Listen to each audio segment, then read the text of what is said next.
Hello, people of YouTube. Hello. I am Stickboy. That must make me Font Lord. Welcome back, Font Lord. I am American McGee. I'm Martin. Okay, now you're Martin. And we are coming to you live from Shanghai in the underground lair. Or is it the rabbit hole? I always feel a bit uncomfortable claiming that I'm in a rabbit hole. Either is fine, I'm sure. This is true. So, yeah, I was just saying to Martin that beautiful video of Lulu running in circles on green pastures is actually very heavily commented over on YouTube. And maybe we ought to start a channel that is nothing but Lulu running gleefully around green fields. I guess so. Could do. I want to fix this YouTube chat. Oh, Martin. I see. So that's actually not doing the thing you wanted to do, is it? No. All right. Well, we'll and I'm fix telling you, I extracted it from the right there place. There we go. It's been fixed. In this one screen. Well, we'll see. Yeah. So we have a lot to get to today, which will also include apparently tutorials on how to set up OBS while live streaming. But before we get to that, there is a lot of new artwork. And big update on Out of the Woods for those of you. We often leave our woodies out of the conversation, but we do have to remember there is a separate maybe there's some crossover, but a separate family of crazies. Not the insane children, but the woodies. Woodies. But it's been a bit quiet with that. Yeah, well, we've been waiting. We've been waiting for the factory to get the game done. Everything else is finished. But anyway, there's a big update on Out of the Woods, which will, I hope, put the finished product into everyone's hands before too long. Fingers crossed. But before that, we have super chats coming in already. Justin Macabre. Thank you for that. You should write a biography.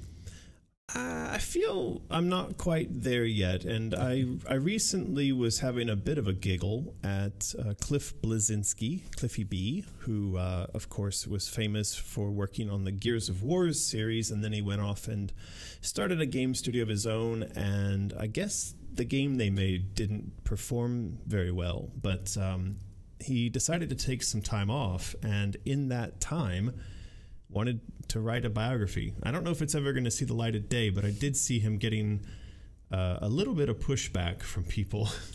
Right. It felt a bit early. Yeah. So I think we're not quite there yet, but okay. Thank you for the super chat. There are people, they have like numerous biographies published, aren't they? Like, come on, you just need one. Do it once, right?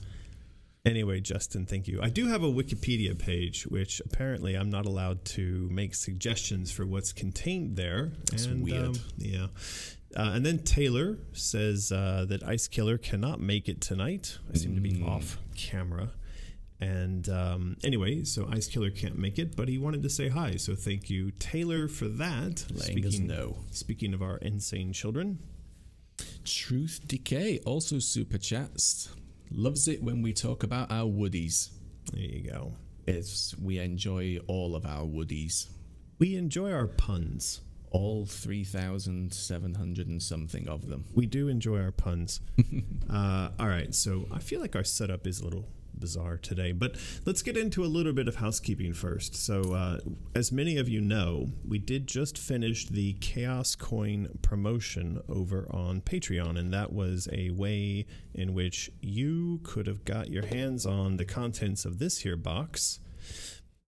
That is a Chaos Coin, and many of our patrons are now writing and asking, right, we finished out the month. Everyone should be able to get their coins. What now? What next? So, Martin, yes. What's next? What's next is we're going to wait until the 17th, as we have repeatedly asked our patrons. Don't adjust your pledges. It's going to make the extracting of data a little easier. So we're going to wait until the 17th, then we're going to do a mass data extraction from Patreon. Soon after that, very shortly, everybody will be receiving a Survey Monkey. well, everybody who got the coin, basically asking, what name do you want? What message do you want? So that is coming. That is how you will tell us what you want on the coin. You don't have to keep asking, where do I do it? How do I tell you? It's coming around the 17th. Some other people have been asking about what happens if they've been declined.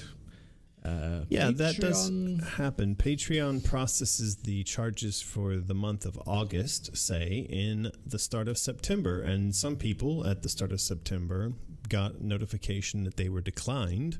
And then Patreon will try multiple times to reprocess that charge. And if they are successful, then you will still get the coin.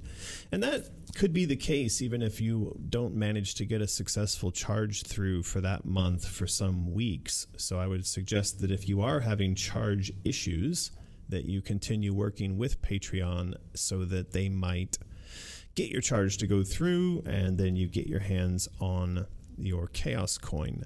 And then as far as the survey goes, Font Lord did put together this surprisingly subtle use of fonts, and this is the survey. Not allowed to use fonts. So sad. It's sad. So this is the survey. This will get sent out to all of you who qualified and who got a coin, and whether you got the coin via Mysterious, you purchased it directly, which you still can do and will be able to do forevermore, basically, or you got it through the Patreon promotion, but you will go to this page when we send you the link. Again, that will be around the middle of September, and then this is where you'll be able to input your name, like that's my name, and you'll be able to put in the message that you want on your coin. And it will remain editable for a long time. You don't have to get it right first go. That's true. As long as you still have the link that will have been emailed to you, you can go back and change it many times. There you go. So Asteria Visual says that Lily from Discord says hi, and to take good care of yourself, American. She's asleep and sorry she could not be here. So thank you, Asteria Visual, for the super chat and the delivery of the message. Much appreciated. Thank you very much. Yeah, so I think that we have answered all the questions that Chaos Coin people might have. I hope so. Yeah, it's basically like I was declined, or what happens next, or when you're gonna ship.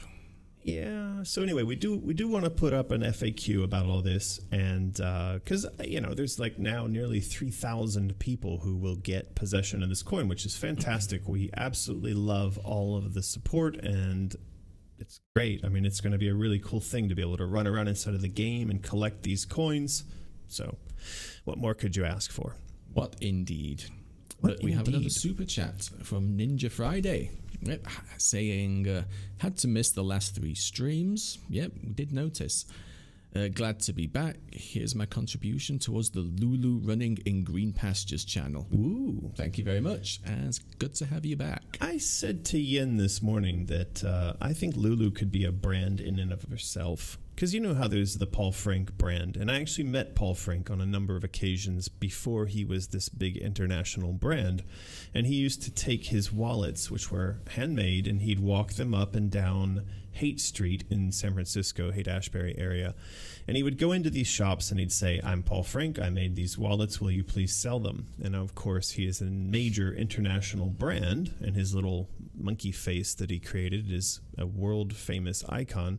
And I was just thinking, we got these new patch designs in, and one of them is Lulu. And I don't know, maybe just because she's my dog, and I'm quite fond of her, but I think that a Lulu patch could be the beginning of, it could spawn a whole kind of line of stuff. I don't know, maybe it's just me. I'd wear Lulu underwear, you know? I would. But yeah, these are the new patches that came in, and so one of them obviously is a Lulu. Very cute. We also have a card guard. I like that one a lot. It's a good one. This one is the Mock Turtle Pale Ale. and the cursive writing that is a little hard to read. Yeah, it's difficult. I feel like of all the patches, this one, it's the most difficult to kind of interpret if you didn't already know what the design was before you saw it.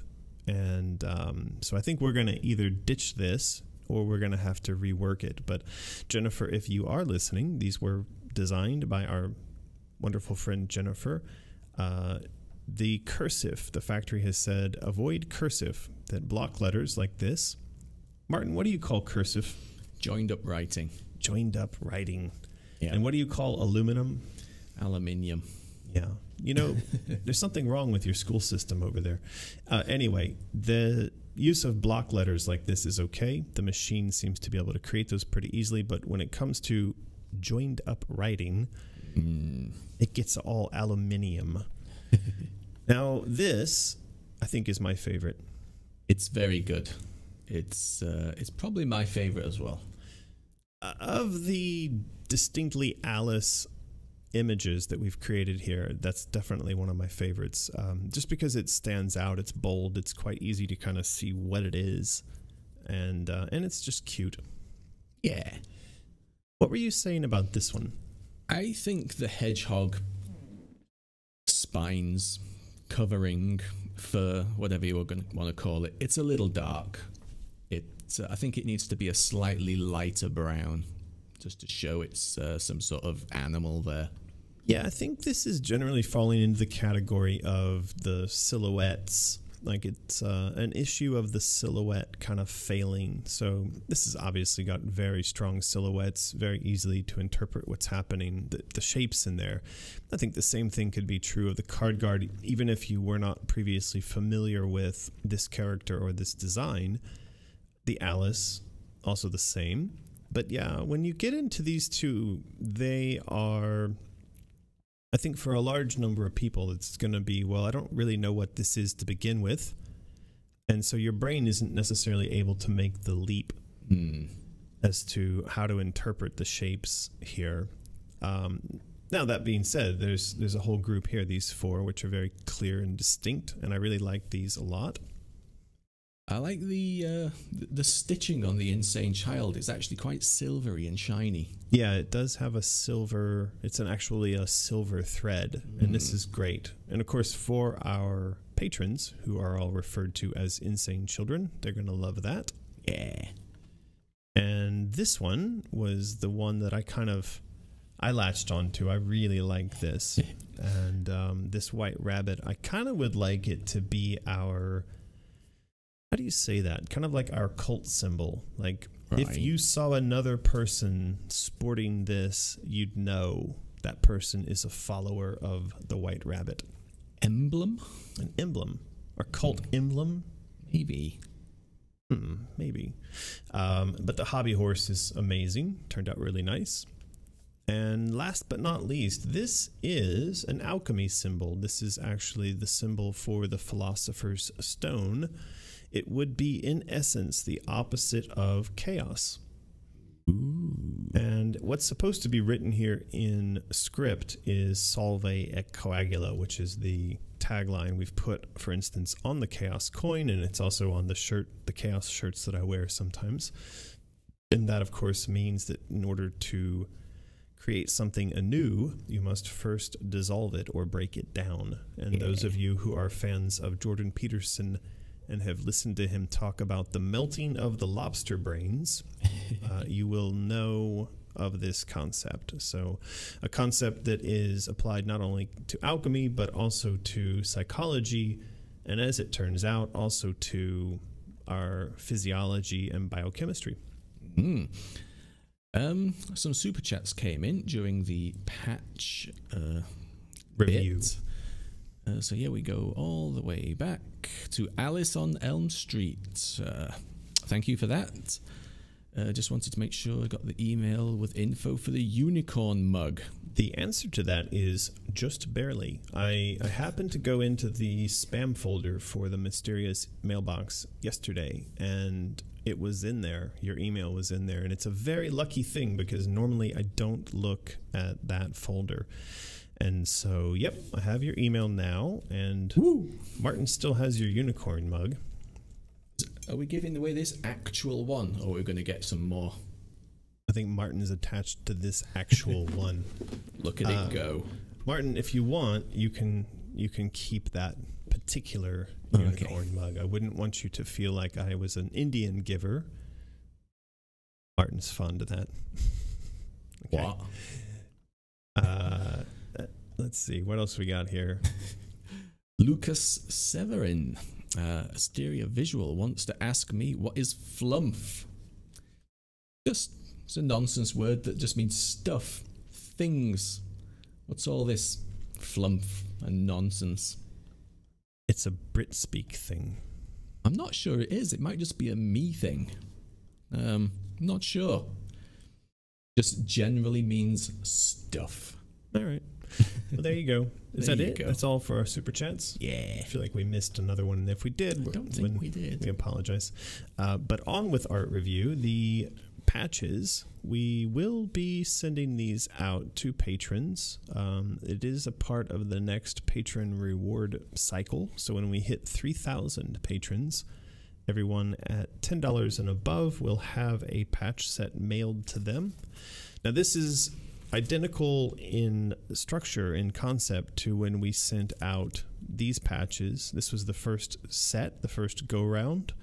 The difference, though, is, and you can see here, if we put all these new patches onto a card, they won't fit because the new patches are a lot bigger. They are bigger.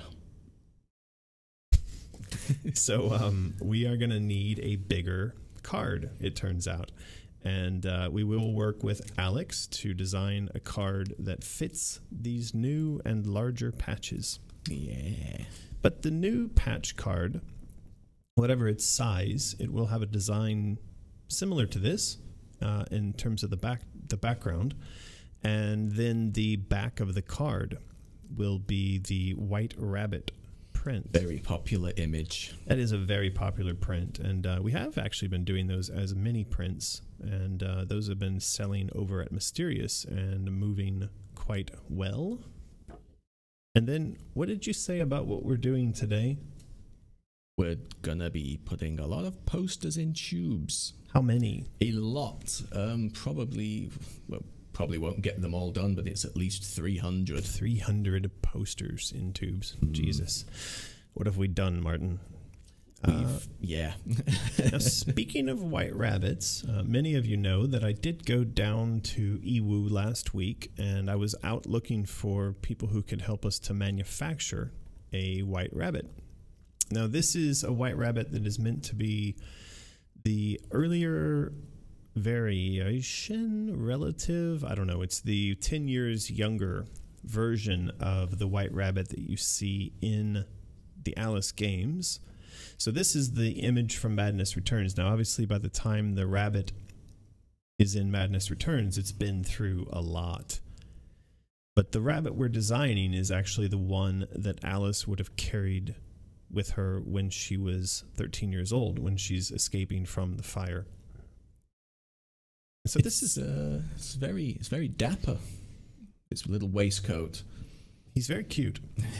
And I did find a lot of factories that are interested in helping us to design these, to build these. And so the final product is going to be something that, in terms of scale, what we want to do is have it be similar in size, or the same size as what you see Alice holding in the game. So here is the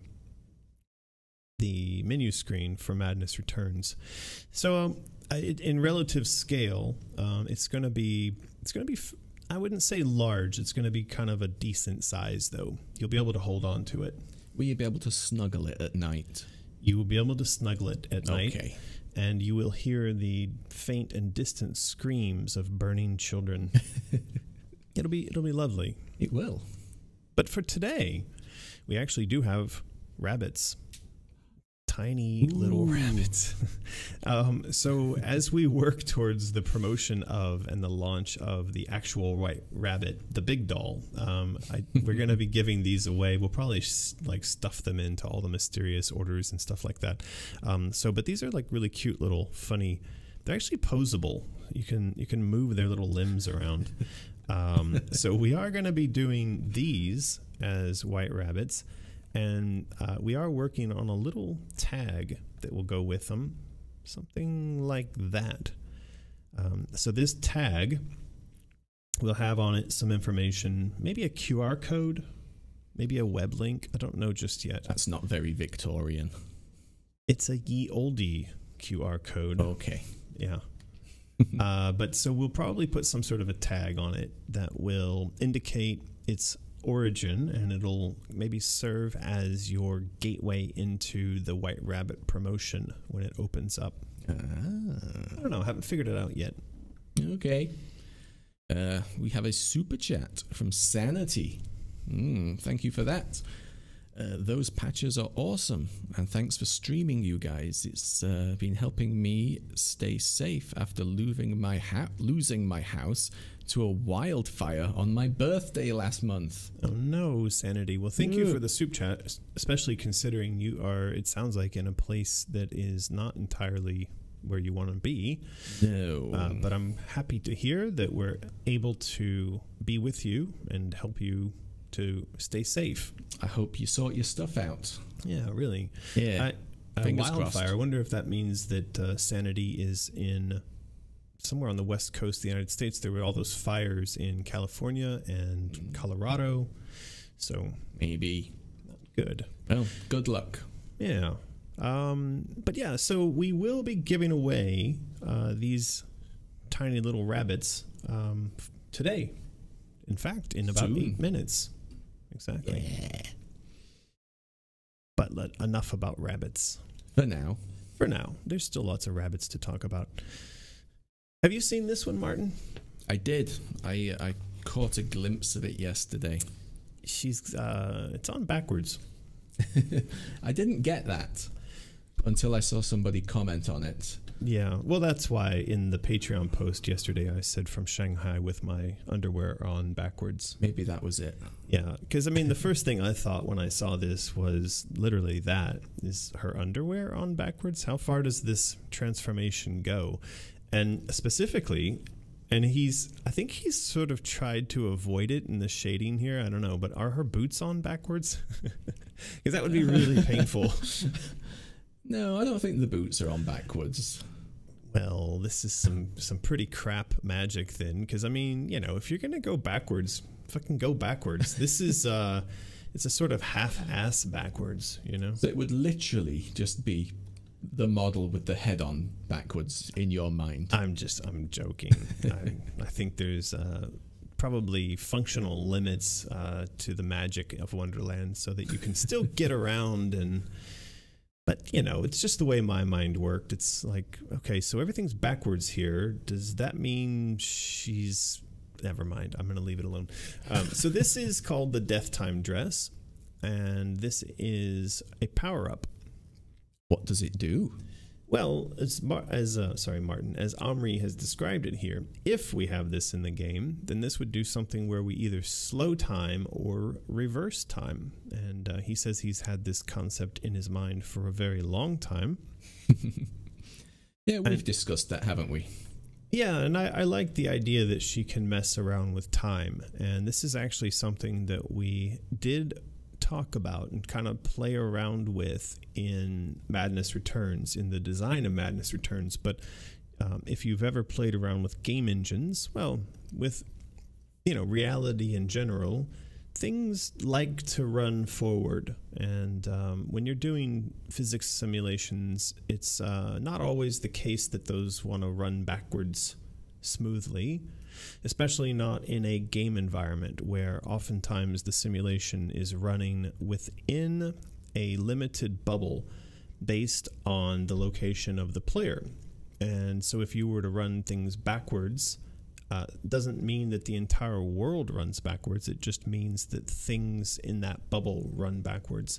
Yeah. But if you were to move around while time was running backwards, it would suggest that you could potentially go to different parts of the world and you should see that time has run backwards smoothly everywhere. But of course, a game doesn't simulate everything all the time, so this sort of leads to some problems. But if we were to have something like this, we could do it in a contained environment, which if you play the Zelda games, they have time freezing and time manipulation, but again, they do it smartly. They limit it to specific areas and dungeons, or they're, where you can have control over a very limited number of assets. Yeah. I was just thinking, it just popped into my mind as I was looking at this image, if her legs were on backwards and if her arms were and everything, if you actually see the cut scene of that, when she puts the dress on, it's everything just twists around and you can hear the bones cracking and stuff. Right. That'd be quite creepy. Yeah, it's interesting. So this is another dress in Alice's wardrobe as provided by Omri. It's a sort of a random one, an outlier, but anyway, it's good for brainstorming. So Alice has got more clothes than me. She really does. She's got a ton of clothes and a ton of different designs, and quite a few of them. This is the circus dress. I think it's now become the infamous circus dress. I think a lot of people have gotten their backwards panties in a bunch over this dress. And I realized the other day there's probably one thing that needs to be said about this dress, probably more than any other thing. But before that, Super chat. Alice on Elm Street again. The apron reminds me of butterfly wings. Does it? Have a look. Is that meant to be in reference to Death Time, I believe. To the Death Time dress? Okay. It's maybe a little. The apron. It's a little insectiness to it, I guess. All right. Yeah, there you go. Okay, right. Thank you. Well, there you go. Thank you. So back to the circus dress. So the thing I wanted to say about this that I think is the one thing that many people are missing out on when they come at this with negative comments. And a lot of the negative comments are, I don't like the design. By the way, we do get a lot of I think comments that are not creatively helpful. I'd say they're not constructive. And some of them are downright rude. Sort of, I hate this. Okay, right. But specifically what and why? Because we are in an interactive design process, and if you were to walk into a design meeting and simply throw down the gauntlet that I just hate this, well, we'd ask you to explain yourself. Why? Justify your hate. But what I do want to say about this, whatever your justification for your dislike of this dress, one thing's really important here. Alice is not supposed to like this dress. Alice does not choose to wear this dress. Alice has this dress forced upon her by these two. So the whole concept of the circus dress is that Alice is forced against her will into the circus by Tweedledee and Tweedledum. Yes, so it's not supposed to be one of her comfortable, happy dresses. Not at all. And in fact, that is sort of communicated here, that she's unhappy and yet she's had a smile painted on her face. So I didn't notice that. You have to zoom right in to see the unhappy lips behind the clown smile. And, why bother understanding the nuance of this? Let's just go up on Instagram and say, I'm disappointed. I swear, the next time someone writes, I'm disappointed in relation to anything that we're doing, I'm gonna write back and say, no one ever asked you for your approval, and I don't get this. I'm disappointed. Zoom into that face again. I want to look at that. You have to deal with that. Okay. I'm disappointed, Martin. Don't be disappointed. Smoosh noosh. Thank you for that. I am an aspiring illustrator, and your works are my biggest inspiration. The concept art is just marvelous. Keep up the awesome work, guys. Awesome. Smoosh, moosh. Thank you so much. I appreciate that. Cool.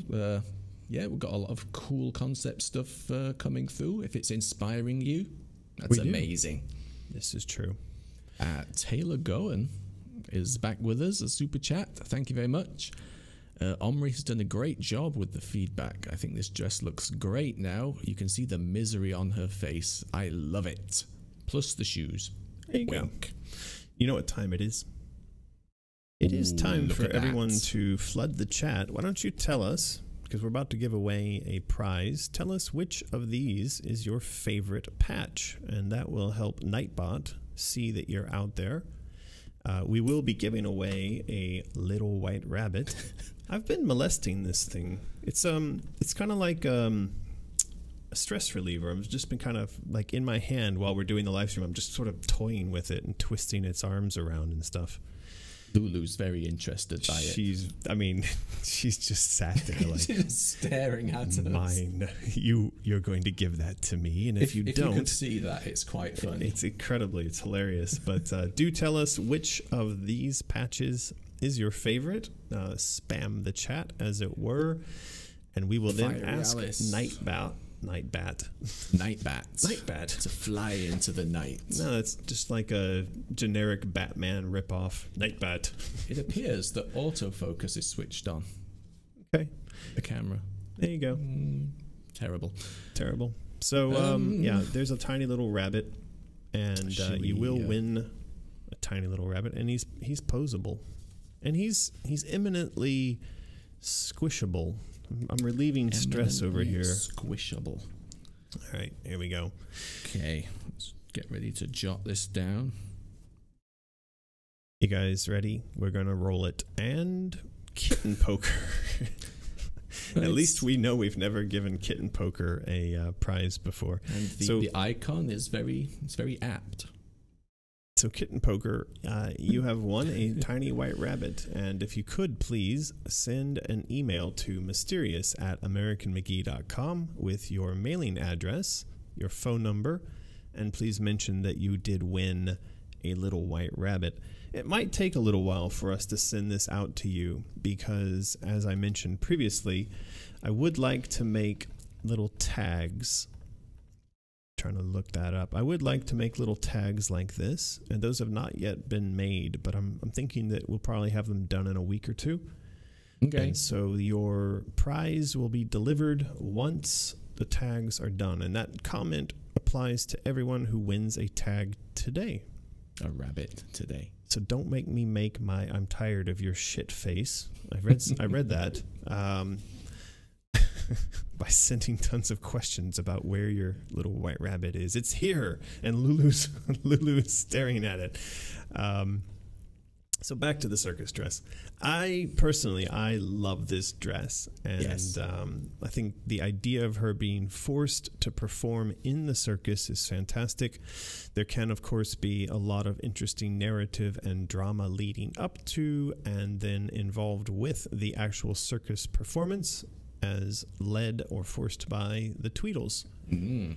And did you say, or did I read somewhere, that you have been working with Fairy Blossom for the makeup? Was that the right cosplayer I've got? Yeah, well, that is the cosplayer who I think Omri decided that he was getting good inspiration from. Right. So if you are on Instagram, I believe she also has a Facebook page, but somewhere out there is I don't have it to pull up easily, but there is a cosplayer by the name of Fairy Blossom, and we did use her makeup test for the Harvest or the Death dress during one of our recent live streams. So her link is in that video. But yeah, so Omri said this version of the styling of the face and hair was largely inspired by Fairy Blossom cosplayer. Okay. And I really like our connection to the cosplay world, I have to say. I'm very happy with our fans who are cosplayers and the amount of creativity, passion, and love that they put into their artistic efforts.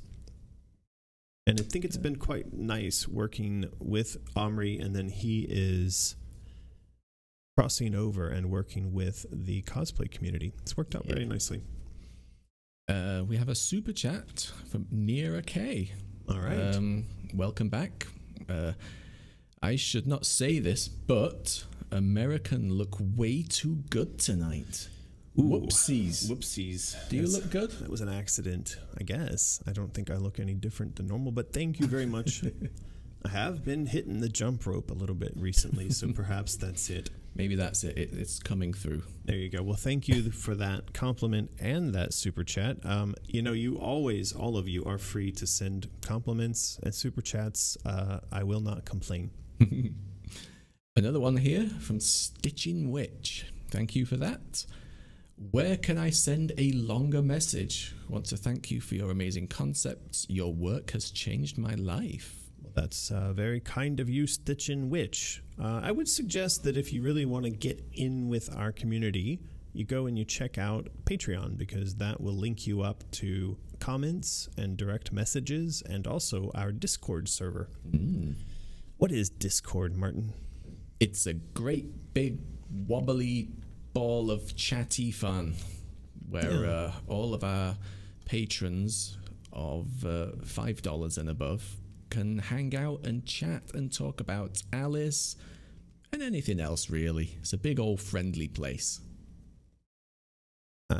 I'm trying to see. There's some nonsense that goes on over there. There's whole joke threads about eyebrows, and I don't really quite get it. But anyway, there are some insane children over there.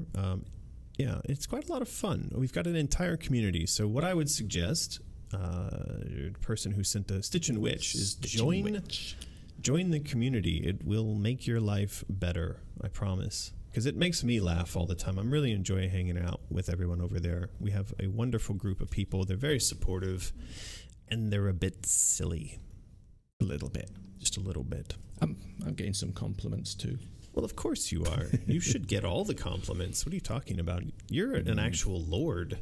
Yeah. And you've got that posh accent. It's not that posh. I'm just a stick boy from Texas. Up north. We're not posh up north. Yeah. Alrighty, so here we go. We've got another dress from Omri. This is the Rage. This is actually not necessarily just a... Alright, there's like a spider on my leg. It's not just a dress. This is actually meant to be a power-up. This is a mode. And this, of course, was the subject of a recent post over on Patreon where we talked about power-ups. And so the idea here is actually that every dress would be affected by and have an alternate presentation were Alice to eat, activate, snort. I don't know how she turns the rage on just yet. Snort her rage. Well, in the original game, you did see that when this rage box activated, she inhaled it. She did snort it. So I'm not just making that up. Okay. Yeah. Taylor Goen super chats to say we both have pretty eyes. Oh, that's very sweet. It's a good one, Martin. Yen always does drawings and paintings, and she draws my eyes massively big. And then I recently got reading glasses, which when I'm wearing them make my eyes look even bigger. So she thinks those are adorable. But I just think they're a sign of getting old, and I'm not a fan. Oh. I'm going to have to go into rage mode myself. So yeah, this is actually two dresses. This is what we would, I guess, refer to as the original blue dress, and it going into rage mode. I like the horns and the wings. Yeah, but I think I did see a comment that somebody wasn't keen. It's a little bit kind of like played out to show something evil, like horns and wings. I'm not sure. Yeah, I don't know about that. I think that person can go jump in a lake of fire. If you're watching, yeah, there you go jump in a lake. I'm disappointed. Maybe they were. Ray Weatherford super chats us quite substantially. Thanks, Ray. just like to let you know, I got your Discord message, but accidentally logged in with my alternate account. But scroll. Here is another lunch on me. Here is another lunch on me. Who's he talking to? Thank you, Ray. We really appreciate that. And did you send Ray a Discord message? Don't really know. But anyway, thank you, Ray, for the lunch. And thank you for the super chat. Look into that. And we will go and say hi to you on Discord one of these days. We will. Marjorie Roper, thank you for the super chat. The circus concept in general is just A+. Love it. Scroll. Martin, you're looking pretty fine too, my boy. All the compliments, but dang, that rage though. Thank you. Always nice to get a compliment. So the next one is from our good friend Lucas Severin, who we do talk to over on Discord quite often, and he sends a $2 super chat. Thank you, Lucas, and says, "Hell hath no fury, like an enraged American Alice." Yeah, good. Thank you, Lucas. American Alice. And Taylor Gone sends $5 and says, "Alice is probably angry because her pockets aren't functional." Are they not? Who says they're not functional? Anyway, if they were functional, it would mess up the lines on her dress. You know, this is... I've got plenty suit jacket and suit pants where the pockets are not functional, because were you to put something in the pockets, you'd be all bulgy and lumpy. And so, come on. Form before function, Taylor. Come on, you know that. Here we go. So here we go. Back to... Martin, you've really got to get yourself one of these rabbits. This is such a better... maybe I'll win one today. There's only this one here, and so I've got Lulu staring at it knowingly, and then, but I'm enjoying squeezing the hell out of it while we do this. Anyway, I've got my unicorn. I don't want to know what you're... Don't talk about you. Keep your unicorn to yourself. All right. So this is the denial dress. And it has also transformed in rage, and you'll say she's got a different necklace, and of course the different symbols, and the quilting on the dress. Yeah, pockets look this. Functional on this one. And what I wrote over on Patreon with regards to the rage dress and to violence in general is that I'd really like it. I liked my description here. I said I'd hope she'd become a sort of two-legged lawnmower in vast fields of her enemies. And it's true. I do want us to have sections of the game which are primarily set up just to be giant gore fests. To just hammer the attack button and make fountains of blood explode from everything in front of you. Exactly. Yeah. And I think we can all appreciate that from time to time, just like how I'm squishing the hell out of this rabbit, we need an outlet. We need to be able to vent. And I think games do provide a good way for that to happen. If you don't have a tiny white rabbit to squish in your hand, you can play a game and blow some stuff up, and then you'll feel better. And I think that kind of catharsis is going to be really critical to what we're creating in Asylum. Yeah, hope so. I also think one of the messages that we really want to communicate with this game is that it's necessary to embrace the shadow. We know that. We know that we're going to head towards that as the sort of final meeting of the game. And I think that being too nice is dangerous, that we have to embrace our inner shadow. We have to be aware of our destructive potential. And I think that's what we're going to see this little 13-year-old girl do. She's going to transform from someone who's wounded and innocent and nice into someone who looks at the world and what it's trying to do to her and says, "Fuck you." So, but in a Victorian way. How did you do that? Last time you tried to come up with a Victorian curse, you said "get bent."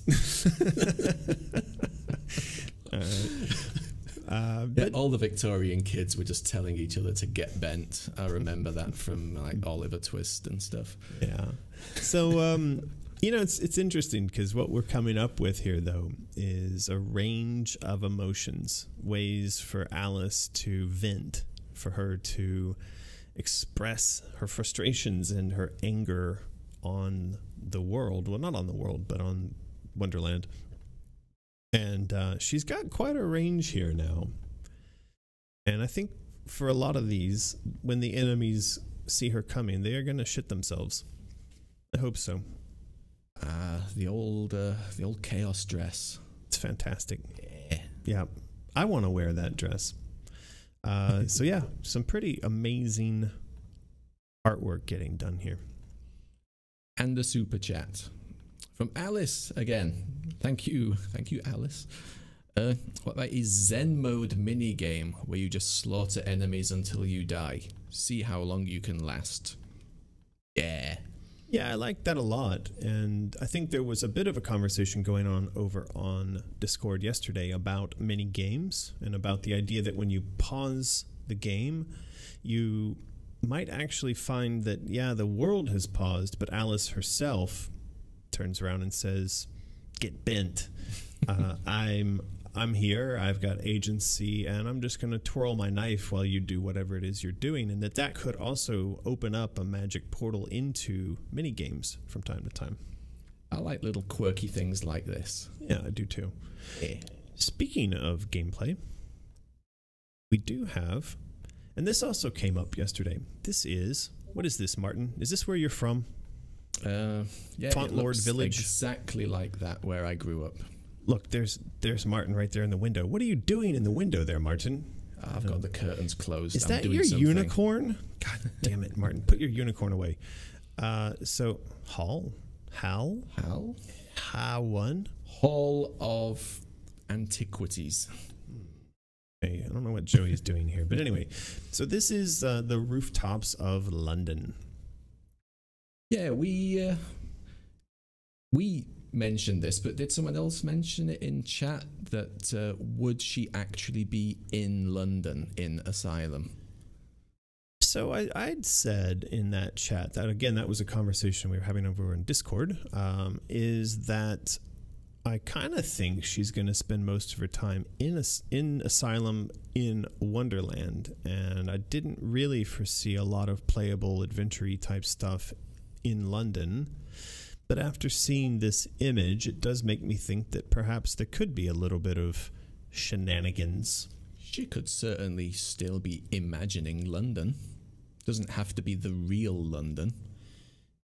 Well, it could be an imagined London. It could be, I mean, we do have that hinted at in the end of Madness Returns, which we were calling Lunderland. It's a sort of blending or a melding of London and Wonderland. So, yeah, there are possibilities, but I think this is a fantastic image. Of course, we had a lot of controversy around the fact that London parkour as a concept was shown in some of the early demo video for Madness Returns, and then of course it didn't make it into the game, and a lot of people asked, where was that, where is it, why can't we have that? So perhaps we need to pay that off. Maybe. Ooh, look at these. I like these. Look at that little Lulu. That'd be all of these are going to be fantastic toys. So that would be a giant beetle.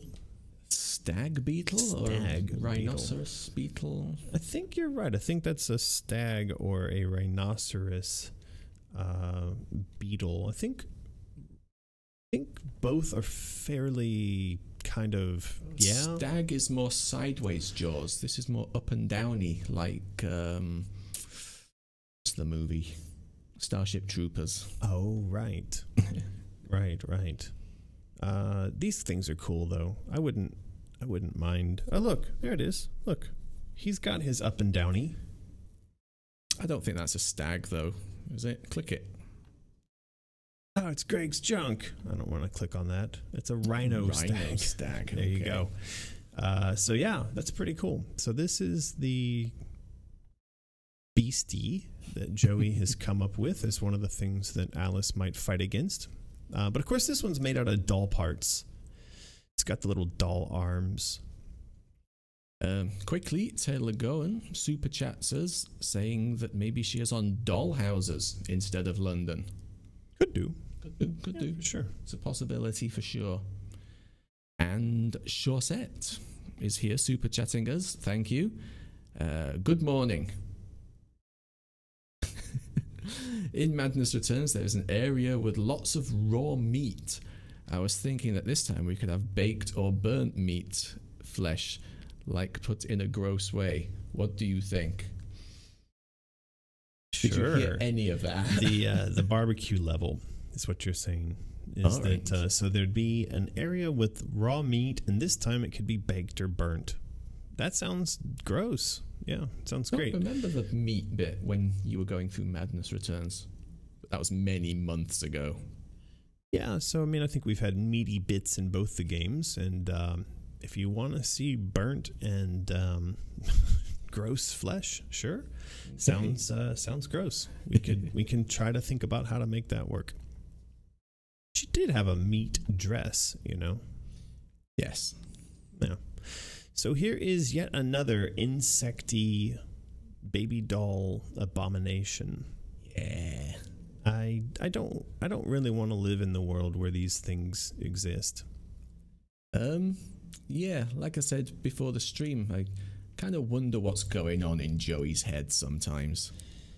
I think it's best not to. In a good way. Yeah, no, I think it's best not to go there. But I do like this enemy. And, of course, this does harken back a bit to a lot of the Ruin and Baby Doll enemies that we had in Madness Returns. This one is fantastic. I can imagine the physics on this creature as you blew its legs away, and then it becomes unstable and falls over. Super cool. Kind of looks like it's... What do you call them? On the mouth. It's a bit of a sex toy. It looks a little bit like one, doesn't it? It's a little bit of a sex toy. I think you call that a ball gag. Oh, okay. But this is sort of a ball gag meets a... I do gag. worry a bit about what kind of reference Joey's looking at, and I won't say that I know anything about this world, but this does look to be a bit of S&M kit. It's a bit of a ponytail combined with a ball gag on a baby doll head with a spider for a body. So yeah, this is fucking awful. I think we could just stop designing stuff now. I think we've peaked. Yeah, I don't know. But we do then get to this. What did I call this morning? This was the not human centipede. This is the baby doll centipede. I was going to say, you might need money for delivery. Oh, yeah. I will go and have a look at what's going on. All right. We probably have about 300 posters arriving at the front door right now. And so you can hear the doorbell. And Fauntlord has run away. So now it's just me and you. And Marjorie Roper sends $1.99 for the baby ball gag spider. Say that 10 times fast. But yeah, the Dollipede. Now, when I saw this morning, I thought immediately, I want this. I want this as a toy. This is really cool. And I like the idea that you might be able to separate the sections and make this bigger or smaller. And perhaps you could build pieces together, put heads on both ends or different colored doll parts. Anyway, this is awful. And I really like the arms sticking out of the skull. This thing is really cool. So I think we're going to have a lot of doll part enemies. We could even have a sort of doll enemy creation system that is in some way dynamic. So if you imagine in the world there are, and we talked about this before, rooms full of doll parts, but then they've maybe got little magnetic connectors on them. So the closer they get to each other, the more they attract, and then they pop together. And depending on the combination, they try to get up and walk around and attack Alice. So that the parts individually are always sort of alive and antagonistic, but maybe unable to do much damage unless they form together into something where they can chase and attack. And that would mean that throughout the game, we have enemies assembling themselves from random parts, and that way you're never really facing the same enemy twice.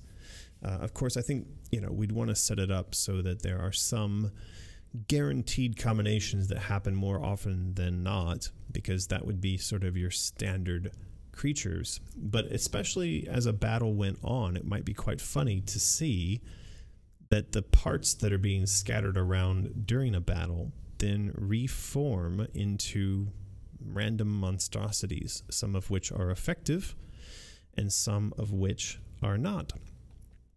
So this is, I think she's on a good path here.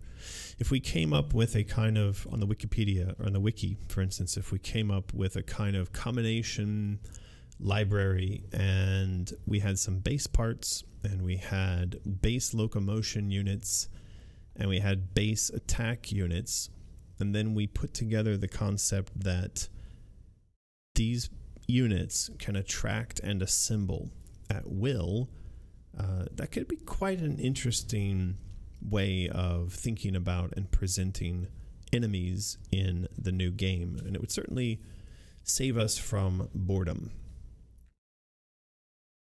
Now we've got two more super chats coming through. First one is from Joaquin Olsen for $5. Thank you very much, Joaquin. Says, could be a puzzle area where you have to get a certain kind of doll to build itself and then trick it into doing something for you. That sounds pretty good. I like that. Truth Decay also sends Canadian $5 and says, American, ... maybe make a Mr. Potato Head style doll with multiple horrible attachments that you can swap and configure to your dark heart's content. Well, yeah, exactly. I think this is exactly the direction we'd want to go. If you can imagine, not just for the in-game, as I've described, that the environment would have these pieces and they might auto-assemble, but imagine if you got a box in the mail and inside were all of these magnetically sticky parts. So we'd basically be making the world's most awful Mr. Potato Head. Maybe we call it Mr. Horror Head. Are we talking about the doll centipede? Yeah, constructible. Mr. Nightmare Head. I think that's a really good one. Mr. Nightmare Head. Mr. Nightmare Head. Okay. And Baby Doll Nightmare Head. It's basically our take on a Mr. Potato Head, and kids like Mr. Potato Head. Apparently. So let's give them all horrible nightmares. Why not? Taylor Goen says, can I send you a terrible picture on Discord? These are always, sure, but and then what? You want us to show a terrible picture on YouTube and get banned? Is it going to be so bad that we need to ban you from Discord? Smoosh Noosh sends $4.99. Thank you, Smoosh Noosh, and says, the concept for the new enemies gives me shivers and I love it. I can't wait to die over and over again against these foes. I think that the point here might be, it might be really fun to see them die over and over again. Because it would, so what I was saying was that imagine in a battle as you knock the parts off of these enemies, they roll around and they reform into a large variety of sort of emergent shapes and styles and methods of locomotion. So that every battle could result in you seeing a number of different combinations of, and some of them might be spastic. You know, you might get a really spastic combination that just you laugh at. Right.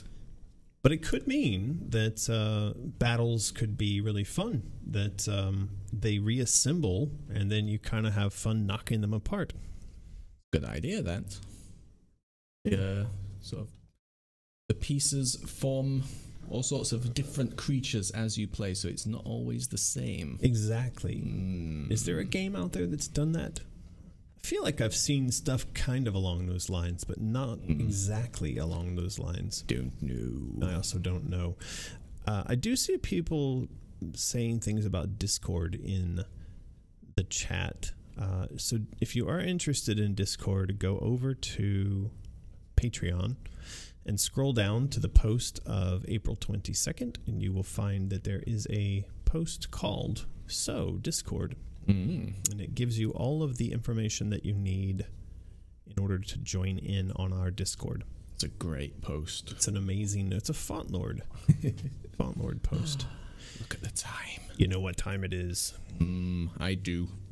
All right. We're going to give away... pen and paper ready. I'm not sure I'm ready to start giving these away. They really he's so squishable and posable and fantastic. I don't.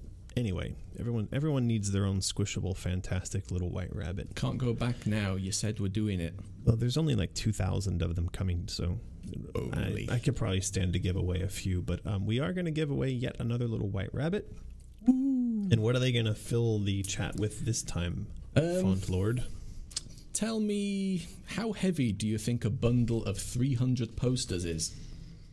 Not very, very, or really? Is that you're not going to give them like a unit? Can they use metric, those are the three imperial, choices. stone? No. Taylor sends a super chat and says, "I apologize in advance. It's traumatizing." I guess this is in reference to, oh boy, to the picture that was sent. Spider in the photo.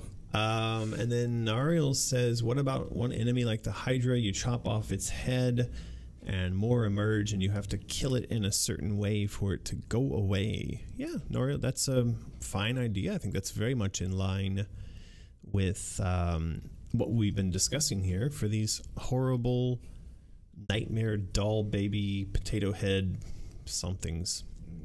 Yeah. Well, lots of very and really.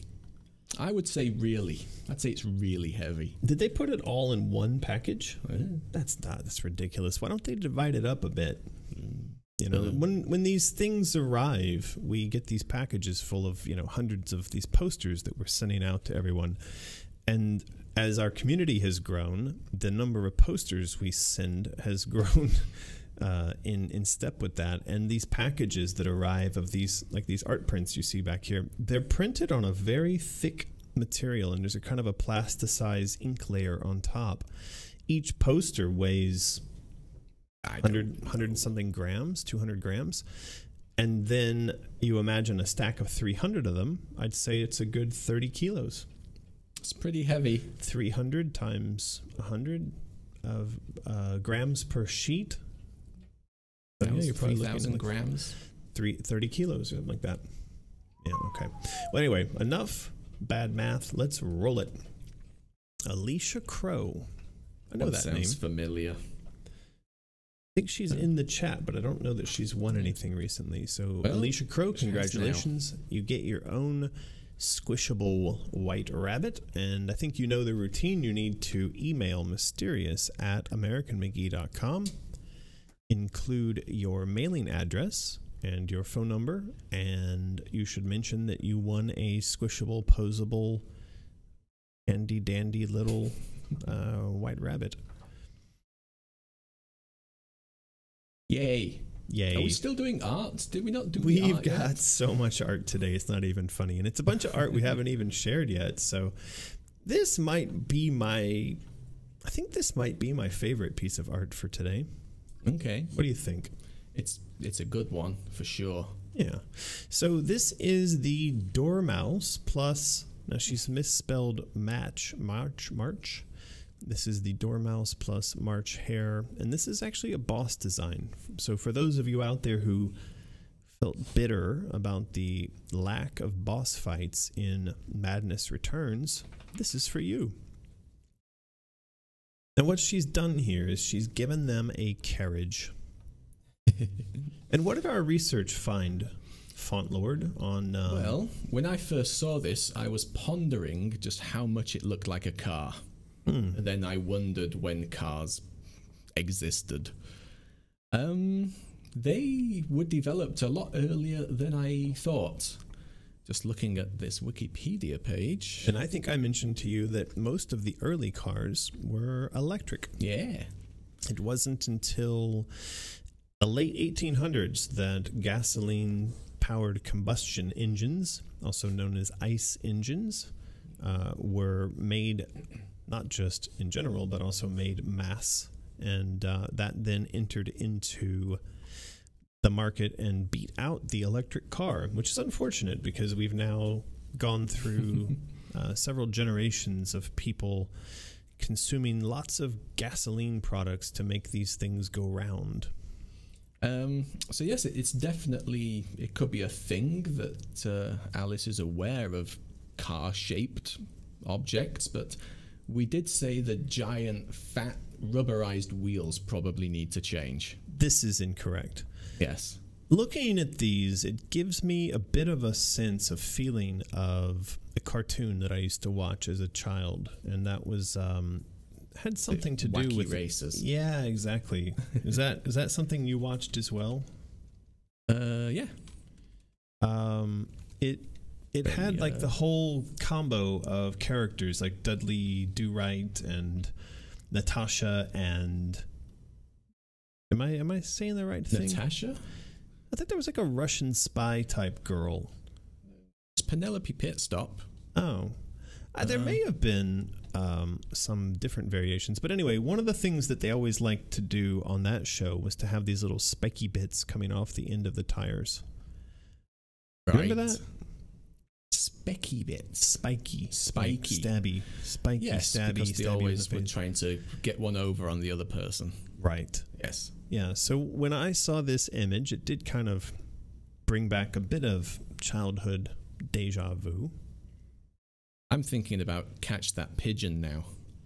Oh yeah, there's a bunch of things in this. But anyway, yeah, the big fat rubbery tires would have to go, and I think you actually found a car image that had sort of, I think it was a bit more like what we'd think of when we looked at this. It was this thing right here. I actually think it should be more spindly and thin, and that thing's great. If you can imagine, if Joey did a variation on this vehicle, but then also kind of the teapot cannon, and be cool. I think so. Yeah, so she's written up a whole design here, and one part of the design that I really like for the boss mechanism is that if you bonk the driver, that is the dormouse, he will fall asleep, and then we'd be able to see that he's asleep at the wheel. And that's going to make him drive poorly. With his little Z's. His little Z's. Mousy Z's. And then there's different stages. So when he's fallen asleep, that forces... I love this picture. It's just the kind of look of... The intent look of murder and rage on the face of the Marge Hare here. With this mouth. I mean... This is if this isn't like visual drugs, I don't know What's what it that is. say? Preparing. He's preparing. I was wondering if it was one of Joey's was it praying. Onomatopoeic? Yeah, words. Po, plem, pa. or whatever. No. Marjorie Roper super chats asking, saying, love the boss concept. One question though, had they already been mutilated by the Hatter when Asylum takes place? Yeah, well, they question. probably hadn't been, but we don't know just yet how long he's been doing his experiments on them. We do see him doing experiments in American McGee's Alice, and I don't suppose there's any reason why they might not be a little funky by the time we meet up with them here. Marjorie, thank you for the super chat and the question. This could be something that is a kind of earlier, maybe even a collaborative manipulation. Like they've gone in to see Hatter and, get some work done. And that it was a voluntary thing. But it's later on that he captures them and holds them down and modifies them against their will. We don't know just yet. We don't know. But the final illustrated kind of colored in version, this is just amazing. Look at it. It's fab. It really is. And I said to Martin, this for me passes the tattoo test. Right. I can imagine this as a tattoo. And would it be the entire image, or would it have the T-spout and Alice? I think that's up to the wearer, I mean, if I were going to do it, I might just focus on these two. I think Alice is kind of superfluous. I mean, the point here is they look like a badass Victorian motorcycle gang that you wouldn't want to mess with. And as a tattoo, they're pretty fantastic.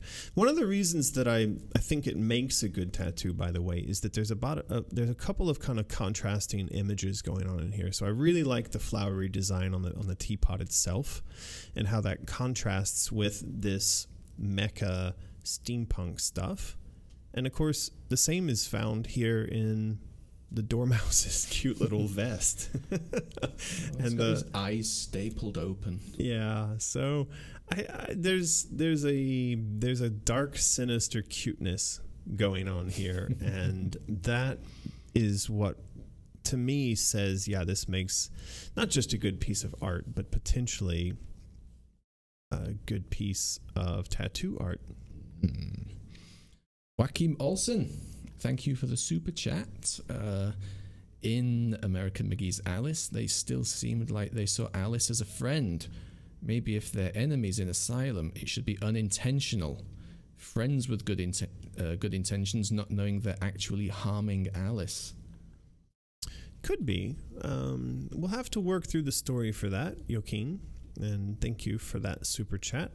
There will be a point where this gets called out. You know, why are they behaving in this fashion? And I think we need to figure out the reason. Now, it could be that they're doing this unintentionally, or it could be that they've been made mad by the events that have torn apart Wonderland. Could be that they've got some goal or something that they need, that they feel Alice has and they want to get. Lots of options, but it certainly needs to be thought about thoroughly. It does. To make sure it all makes sense. This is true. One of the, not a bad thing, but something you have to bear in mind with prequels. Yeah, we'll get there. We're gonna be filling all this out over on the wiki. Rider Studios super chats us. Thank you for that. Really enjoying these concepts from Joey, as are we all. I feel like this is a good way to indicate that Bumby is the true villain without actually saying it's him. Kind of gives him a cameo without Alice realizing it's him. There you go. I think that's a good idea. Rider Studios, thank you. I'm glad that you're enjoying these concepts from Joey. And actually, it's support from people like you and, of course, our fantastic Insane Children over on Patreon that make all of this art possible. You are currently supporting a team of, is it 5 artists now that are producing work on a weekly basis, and all of that work, of course, is going into the foundation of and the design of the new game. So thank you very much. Your support is not just appreciated, but it's necessary. Yep, thanks for being around. Thank you for being around. That might be a good segue to this. Now, I want to say really quickly, I feel terrible because this was actually a cosplay, a sort of manipulation that someone did to turn a cute, fluffy rabbit into the broken rabbit that you see Alice carrying in Madness Returns. The reason I feel bad is because I couldn't find the name of the cosplayer who sent this to me via email, or the problem is I've got a kind of channel overload now. There's so many places where people are sending messages that I tried to scroll around and find where this came in, and I wanted to say the person's name, but I lost it. So I apologize, person who sent this to us, but you have done some cool work here. The idea that we're working on now for Patreon for the next patron goal, not the one that we're doing right now, that is the patch set, but that should be pretty easy for us to achieve that goal, is that we are working on the next goal, and that will be unlocked maybe when we get to, what do you think, Font Lord? 4,000 patrons? 3,500? Probably closer to 4,000, I guess. But the idea is to make an actual doll that you could carry around. And so this image was sent in by one of our cosplaying supporters and fans to show the work she had done to make one of these dolls. Looks great. Looks really cool. Very damn cool. Ancient Child Artistry super chats us. Thank you for that. Saying their mother suggests the rabbit needs to be wielding a spoon. I think we had spoon-wielding enemies in Madness Returns. If you remember the little teacup Mad Hatter village creatures, they were running around with forks and spoons. It's a fantastic idea, though. Okay. No. And I see that Ancient Child Artistry has an interesting kind of modification of the chaos symbol in their icon there. It's a sort of peace and chaos. Peace and chaos. That's a sort of peace through war. I get that in there. Right. I think we're down to the last bit of art review. Really? Yeah. And this, of course, is the latest from our good friend Alex Crowley, illustrator extraordinaire. And, you know, he has been putting together a series now that was started with the Card Guard. Is that right? Cheshire Cat? Yes, it started with the Card Guard. I think he started with a Card Guard, and then he moved on and he did the Cheshire Cat, which we referred to as Red Chesh. We did. And then he did the White Rabbit. And then he just recently turned in this, which is the Queen. The tentacly queen. She is terrifying. And of course, Alex continues to hone his craft and is turning in some just absolutely fantastic, highly detailed and incredible bits of artwork. It is very detailed, isn't it? Do you suppose this will become another one of our patron art prints? I guess. Do people want this as an art print? We should keep an eye out on Patreon comments, but yeah. I assume so.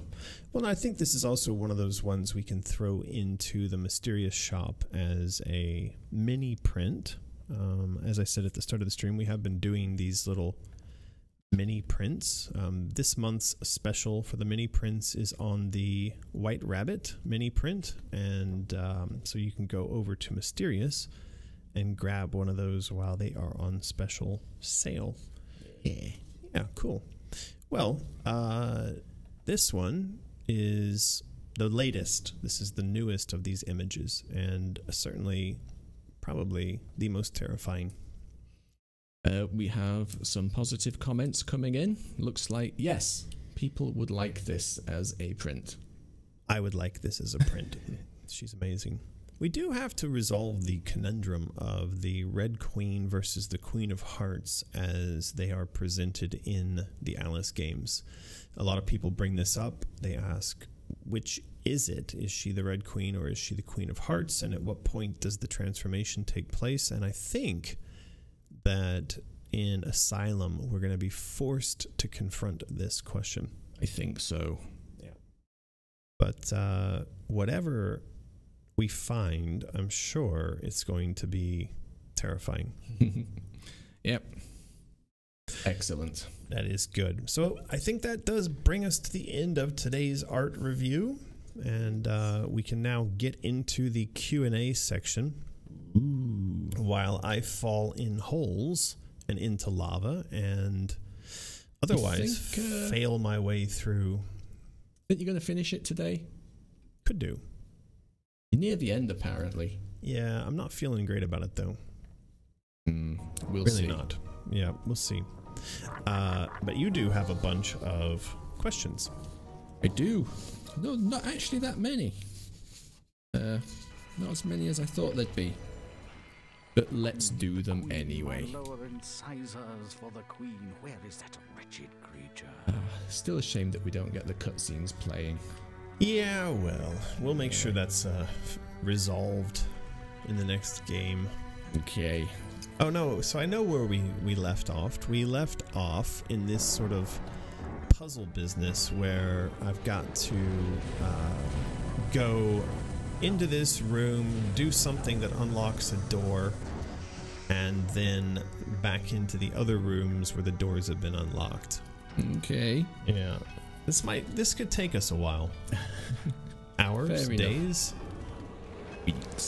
weeks, we'll see. So we have here some suggestions and comments and questions from our patrons. This one was from the latest post that you put up. So I guess that was the death time. That was the latest one. Okay. Hang on. Super chat came in. Stop me dead in my tracks. Joaquin Olsen. Thank you for the epic super chat. Thank you very much. How I wish I could stay, but duty calls me far away. I'll leave this family for the other. Good night. Be good to one another. Wow, thank you. How poetic. Thank you for the poetic super chat. Very much appreciated, Joaquin, and we hope you have a good evening and that your duty comes out all right. You said duty. I did. But yes, thank you for that. Have fun wherever you go. And Joseph Maori also super chats. This has been the first stream I've been able to attend so far, and I can't wait to watch more. I just wanted to send some support and thank you for your amazing work. Wow. Thank you very much. Thank you, Joseph. I'm just kind of curious how Joseph managed to get his icon yellow color to coordinate with the yellow color of his super chat. Did you notice that? Probably coincidental. You think it's coincidental, huh? I think so. All right. So apparently I'm supposed to find a Tweedle and a spade. Okay. Yeah, okay. But yes, Joseph, plenty of other live streams that you could go back and watch. They're all up there. Well, we're very happy to have you here, Joseph, and thank you for the live chat, the super chat. So here we go. A suggestion from Phil Flanagan. As far as gameplay goes, perhaps a rage bar a la God of War, then a simple trigger by the player when it fills up. Alternatively, automatically triggering once said bar is full. I think we scoot around this last week. We did. We discussed this in quite a lot of detail last week about how we're going to determine whether it should be triggered by you or just in a certain zone where you want to go crazy and mow stuff down. Correct. And actually in the chat I think we had in the most recent week's sort of wiki editor conversation, we brought up that what we need to do is put these questions forward during a weekly conversation, and we just need to start sticking pins in them. And I mean, we need to start penciling in or otherwise tentatively answering these questions for ourselves. And because right now we've got plenty of options for the way in which we might answer any one of these questions, but I think what we want to do is start writing them down in a way that, yeah, it's going to be that way. And then the wiki will start to look more and more like a finished design. Yeah. And I think in order to do that, we're going to probably need another stream every week. Oh no. Maybe not a stream, but like a Discord chat, like a Patreon Discord chat. If any of you have ideas out there on how we might best coordinate that and make sure everybody feels included and engaged, do let us know. My idea was to do essentially like a Patreon Discord chat, and then we just work our way through the wiki answering these questions as we go. But we did say there's plenty of ways that rage could be triggered. There are. An item, a rage bar, or automatic, it's up in the air. You know that Taylor Preston is giving me shit for misnaming the object that I was chasing just now. Apparently that was a club, not a spade. It was a club. Yes. And that even is right. funnier because there's that old phrase like call a spade a spade. And apparently I called a club a spade. Terrible. I might have done that on purpose.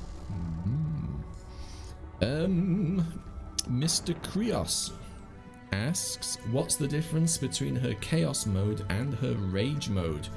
Not sure if I see the difference. Are they both states where she is invincible and powered?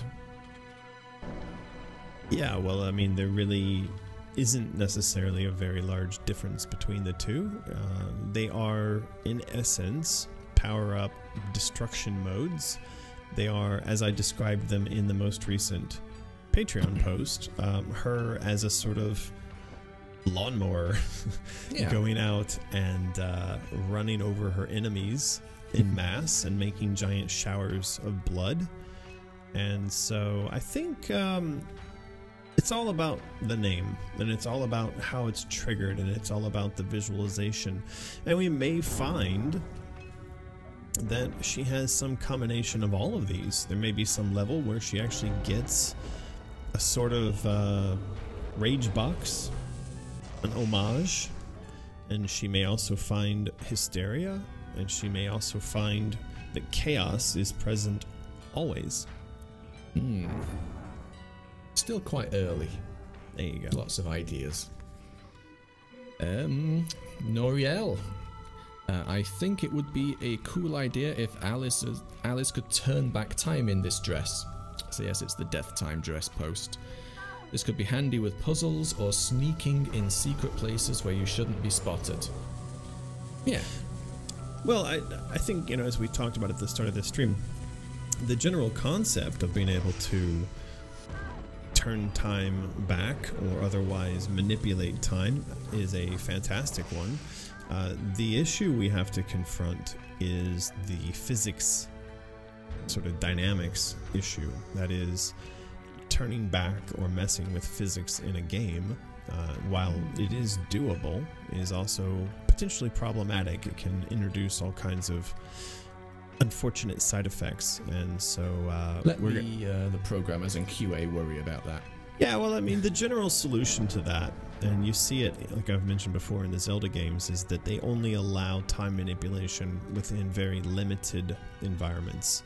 So long as you reduce the number of variables, then it shouldn't be an issue. But were you to suggest that time manipulation can happen at large within the environment, you're probably going to have some problems. I think so. Calum. Oh, Calum. Okay, so now Callum. this is a spade, and that is a Mad Hatter. All right, I'm gonna go with Callum. All right, yeah. Don't misginger him. I won't. In fact, I may have even jotted this down wrong. Give me a minute. Let me read through it. I think yes, it's kind of what we were talking about. The sort of the blood splatter maximum carnage mode. So vent her frustration and rage in the vivid sanctuary of her mind upon masses of mental demons. So in Kingdom Hearts 2, there's a part where you have to fight 100 enemies by yourself as quickly as possible. Maybe you could do the same with rage mode. Oh no!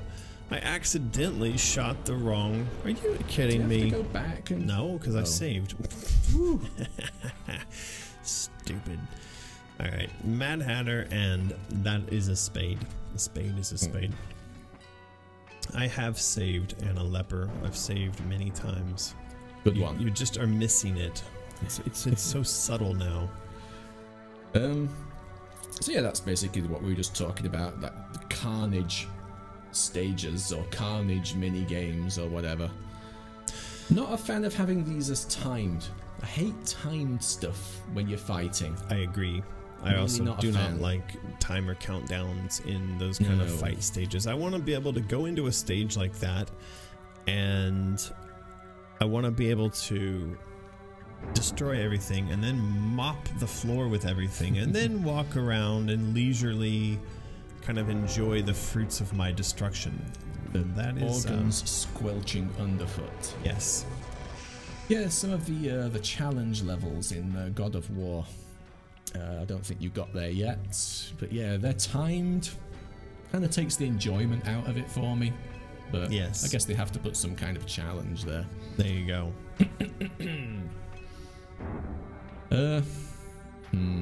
Got some sort of foreign to try saying here from Mira K. You've got umlauts on the A. Lange. Why wouldn't that just be Lange? I don't know. Lange leave the font lord. Try pronounce that. I just tried. I tried several attempts. Maybe one of them was right. We have a suggestion here from Hannah Young. What about a skipping rope as a weapon? They were around in the Victorian era. Maybe it could be used in two different ways. depending on if the dress mode was on or off. One mode, just that she's fighting, does normal damage, but in rage mode, the jump rope could grab and pull enemies towards her. Well, there you go. I like that whip. idea. Basically a whip. Yeah. It's a good one. But would it be a whip with a ball gag on one end, a la Maybe Joey's? After you killed that spider boss, you could attach the ball gag to the jump rope. And then have your way with it. Yes. That sounds fantastic, Martin. So yes, Hannah, jump rope or skipping rope as a weapon. I go. like it. Well, you know what time it is. 10:30. And I've been playing the game. I haven't been able to squish my white rabbit, but we are going to give away yet another white rabbit. Lulu has fallen asleep. She's lost interest. No. We said her name. Anyway, we will give away yet another squishy, stress-relieving miniature white rabbit. But what do we need? We need spam. What kind of spam? What kind of spam? Maybe just spam. Just say spam. Just say spam. We got super chatted during the Timothy spam. saying, so I'm running a custom RP campaign on the D&G with some You're gonna have to click flavor of Alice. Alice made herself the cameo of the story last week. And it looks like Dungeons and Timothy Dragons in a cyberpunk setting has run out. He's had to send one of two. And he's done this right at the beginning of the spam flood. Timothy, that was, I guess we'd say, excellent timing. Maybe Excellent not. timing. Well, it's going to be very difficult to see 2 of 2. It is going to be difficult. Look, everybody's got these little bunny icons going on. You know, this is one of those signs that I'm old. I know it. It's that I don't know how to do that kind of thing.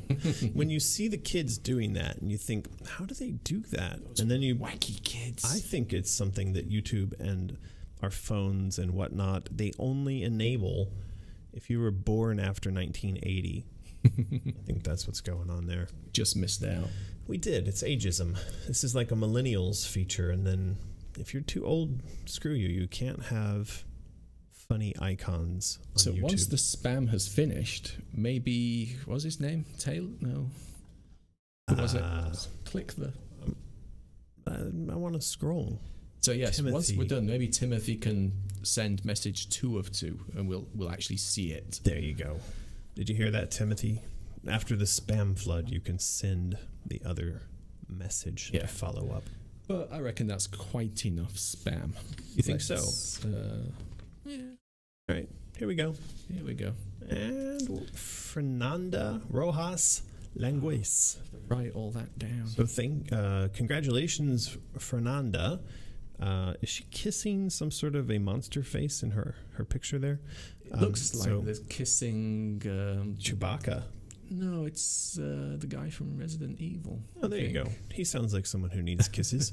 So, Fernanda Rojas Langues, you have won your own squishy white rabbit prize.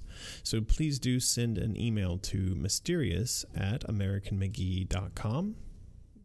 He's still spamming. You've won, Fernanda. You can stop typing spamming. spam. You only need to say it once as well, by the way. There she goes. She's got it. What? So you did win. So please do send an email to mysterious@americanmcgee.com. Include your mailing address and your phone number, and mention that you won a tiny white rabbit. And please format your address in a way that does not force me to go look you up on Google Maps, because I won't do it. See? Yep. Nemesis from Resident Evil. Oh, that's cute. Got it right. There you go. And it's all in caps. Yeah. Somebody's very excited about their little white rabbit. Right. Now, keep an eye out for message 2 of 2. There we go. Maybe some other people in the chat can shout it out if it goes past and I don't see it. There you go. Yeah. But yeah, I do want to just say one more time, if you have won stuff on the previous streams and you mailed in, when I process your winning, you will receive an email. Now, if like a month has gone by and you've not seen me email you and say, yay, congrats or something, then feel free to email and say, hey, where is my prize, Stick Boy? Oh, here it is from Timothy. And my players just about lost their minds with excitement when she showed up. Buying you guys a few rounds as thanks for the awesome world you've crafted. Don't worry, I gave full credit where it was due.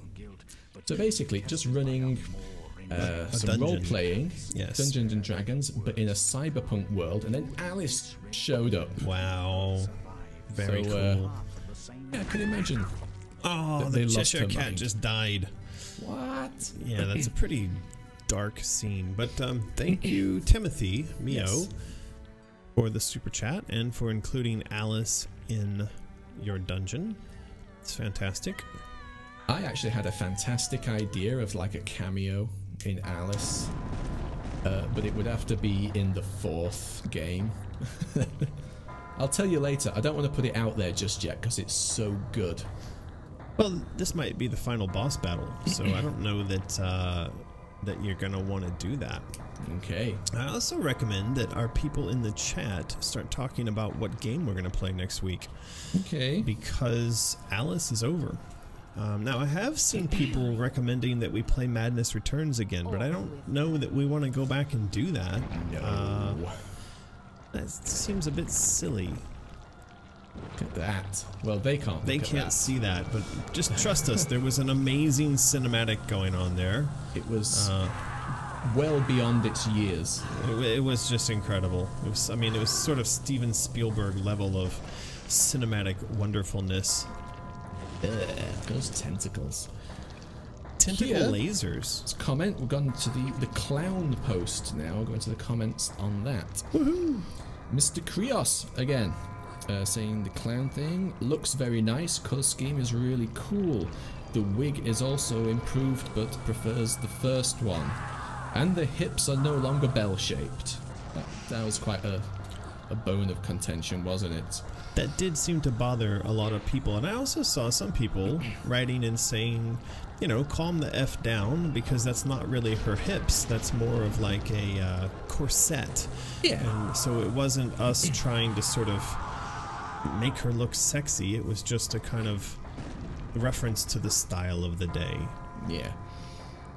Also goes on, not sure about the hollow, how do you pronounce that? Eaves. Hollow eaves placement. I mean, is it supposed to be some kind of reverse mask? Well, yeah, I mean, it's a kind of creepy mask on the back of her head mask. Sure. Yeah. I seem to be stuck in the air. This is not good. Okay. Kiandra super chat says, thank you for that. Saying you should play Psychonauts next if you can. That's a good game. I like that.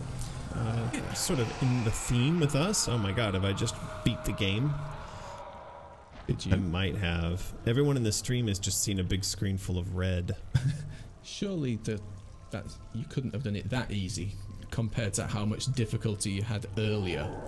I'm telling you, I've just been playing poorly to keep this all alive. Now we're gonna run out of game to play. Truth Decay super chats to agree with Psychonauts. It would be awesome. I feel bad for everybody who's having to watch a blank screen. All I can say is that there's now a big meaty face talking to Alice. This is what's left of the Queen, and it is the scene where Alice's face is inside the Hatter's head. Yeah, Giving her a last what for. Stupid old cutscene. Grr, OBS.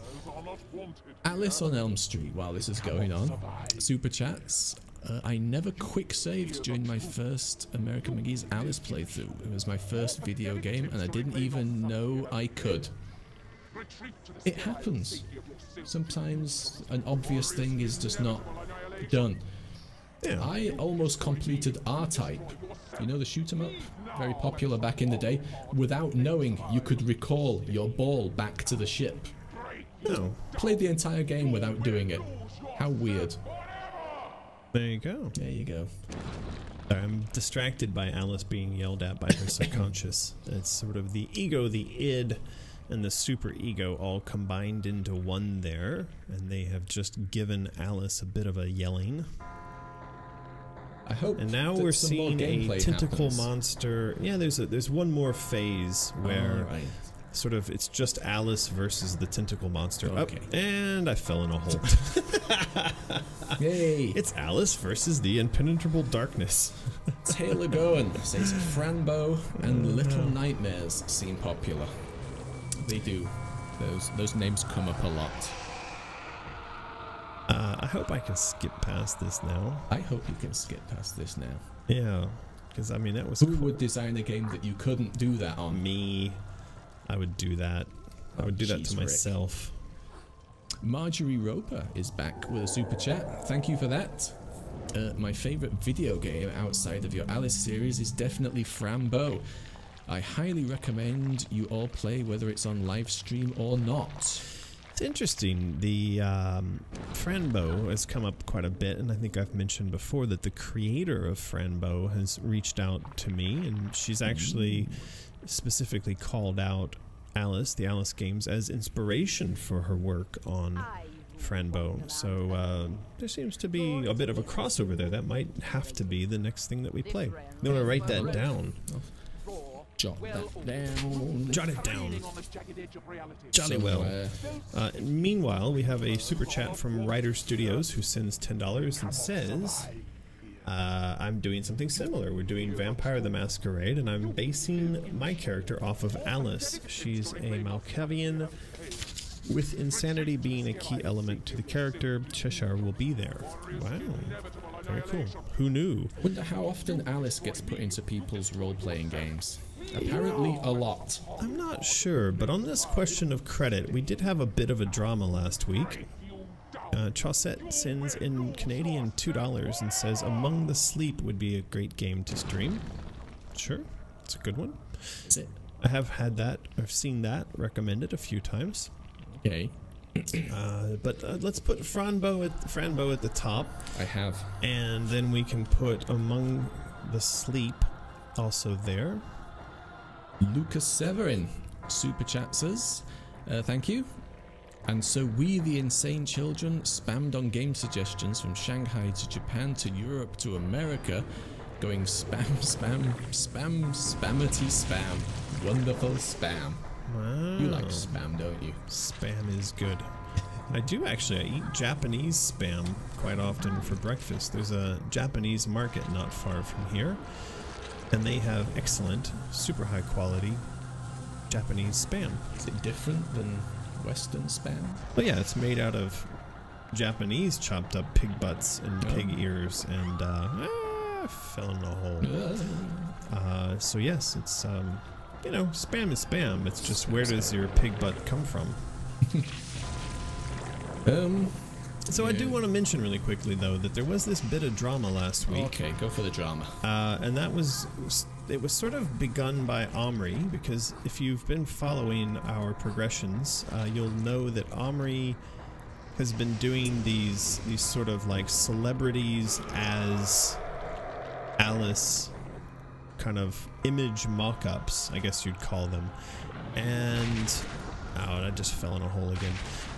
One of the mashups that he did was Millie Bobby Brown as Alice wearing the Hattress, oh, fuck's sake, wearing the Hattress outfit. And it turns out that the image that he used as the base of that was actually from a cosplayer, an Alice cosplayer. And he used the base of her image and painted over it, and then he did not credit her. And if you are in the community, in the cosplay community, you'll know that credit is an incredibly sensitive topic. That you know, the same thing is true like on DeviantArt. You know, if you find that somebody has used your bit of art without credit, and especially if they've claimed it as their own, that can cause a lot of upset. And so this girl wrote in, and her friends wrote in masse, and they expressed their upset. They told me they were disappointed, and they accused me of being a plagiarist and a thief. I think the word thief was used numerous times. And it kind of got me thinking, you know, I looked at her original artwork. There's nowhere in her artwork, this is the original cosplay artwork, mention of my name. There's nowhere in her artwork mention of anyone except for herself and her photographer. And so I kind of get, you know, she wants credit. We all want credit, but it's a little bit strange to me that she's seeking credit on an image that is itself her interpretation of my work, and my work is an interpretation of Lewis Carroll's work, and Omri's work is an interpretation of all of that, and none of it would exist if it weren't for the fact that we were all borrowing and riffing. Oh, come on. Borrowing and riffing off of each other. So anyway, I just wanted to bring that up. It's an unusual situation where people are taking ideas and images and, you know, stuff from other people. It's like, where does giving credit stop, or where does it have to start? Yeah, and actually, personally, I wouldn't have minded if she had just messaged to one of our Facebook channels and said, hey, that's my, you know, that was my cosplay, can I please have credit? But that's not what happened. What happened was she and her angry mob. Go nuclear first. Well, they did resolve later. So they actually submitted copyright violation notices to Facebook and Instagram, and I thought, really? You don't, the truth is, you don't actually own copyright. That's not how copyright works. You don't own copyright on your derivative work of someone else's game as your cosplay. In fact, if you wanted to follow that particular white rabbit down the hole, there would be no cosplay in the world, period. Or everyone would have to walk around holding a plaque that saying, yeah, well, original design by... and there is a case in front of the Supreme Court right now that relates to cheerleader costumes, and the two primary largest manufacturers of cheerleader costumes are suing one another over whether or not fashion, and a specific fashion of design, can be protected under copyright. Now what happens is, if this case goes the wrong way, that is, if this one company wins the case, it will stop everyone from having the ability to do cosplay, because it will put Marvel and DC and EA and all these guys into a position where they can say there is no fair use of clothing design. And so I really do. I think that the cosplay community ought to be a bit more gentle when it comes to, you know, submitting copyright claims. And when they think about this as a community in general, they ought to be careful. So yeah, a little, I don't know, I just thought I'd mention that. If you are a cosplayer... It's all resolved now, though, isn't it? It is all resolved now. Omri and the cosplayer talked it out. It's all, you know, sorry. Well, and that, my point is, that all could have happened without the threats and without the angry mob coming and saying to me and calling me a thief. I found that to be really rich. That's just the internet, though, isn't it? Like I said, go nuclear first, resolve the issue later. Well, but you know, that's the thing. Her friends and her group of friends still believe that she's in the right, and they've all decided that they'll never support one of my games again. Right. And she's saying, "Oh, I'm never going to wear one of these cosplays again." It's like, but you were the one who took it to the toxic place. No, you know, no one except you decided to make it into this horrible. Have this horrible feeling to it. Anyway, quite strange. But that's just an outlier. In fact, that's just an one-off, outlier, isn't it? And that's the other thing, is I went back and I looked at the Facebook page where you post all of these cosplay images, and I found that there are hundreds of cosplay photos shared, and they are shared at the request of the people who created the costumes, and in every single one of them you attribute them, you write credit, and you also, I know that you go and you check to make sure that the people are not sending us photos which don't belong to them. Yeah. Her image was the one and only image of questionable credit origin, And I thought, well, if you went to that page and you saw that 99.9% of all the images being shared there were credited, except yours, maybe just realize that it was a mistake. Yeah. Assume that it was a mistake. Anyway. But other than that, the cosplaying community and Fantastic. everyone out there, Fairy Blossom and amazing, etc., etc., they're Yep. all awesome. But we digress. We digress. Ray Weatherford super chats digressing also, saying that when I heard you mention a QR code, my first thought was an Alice mini game on mobile. Could do.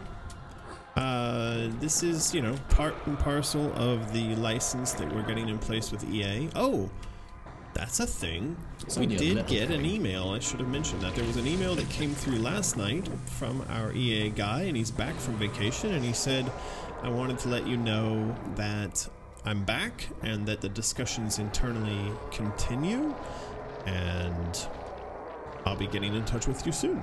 So, this thing has died, I think.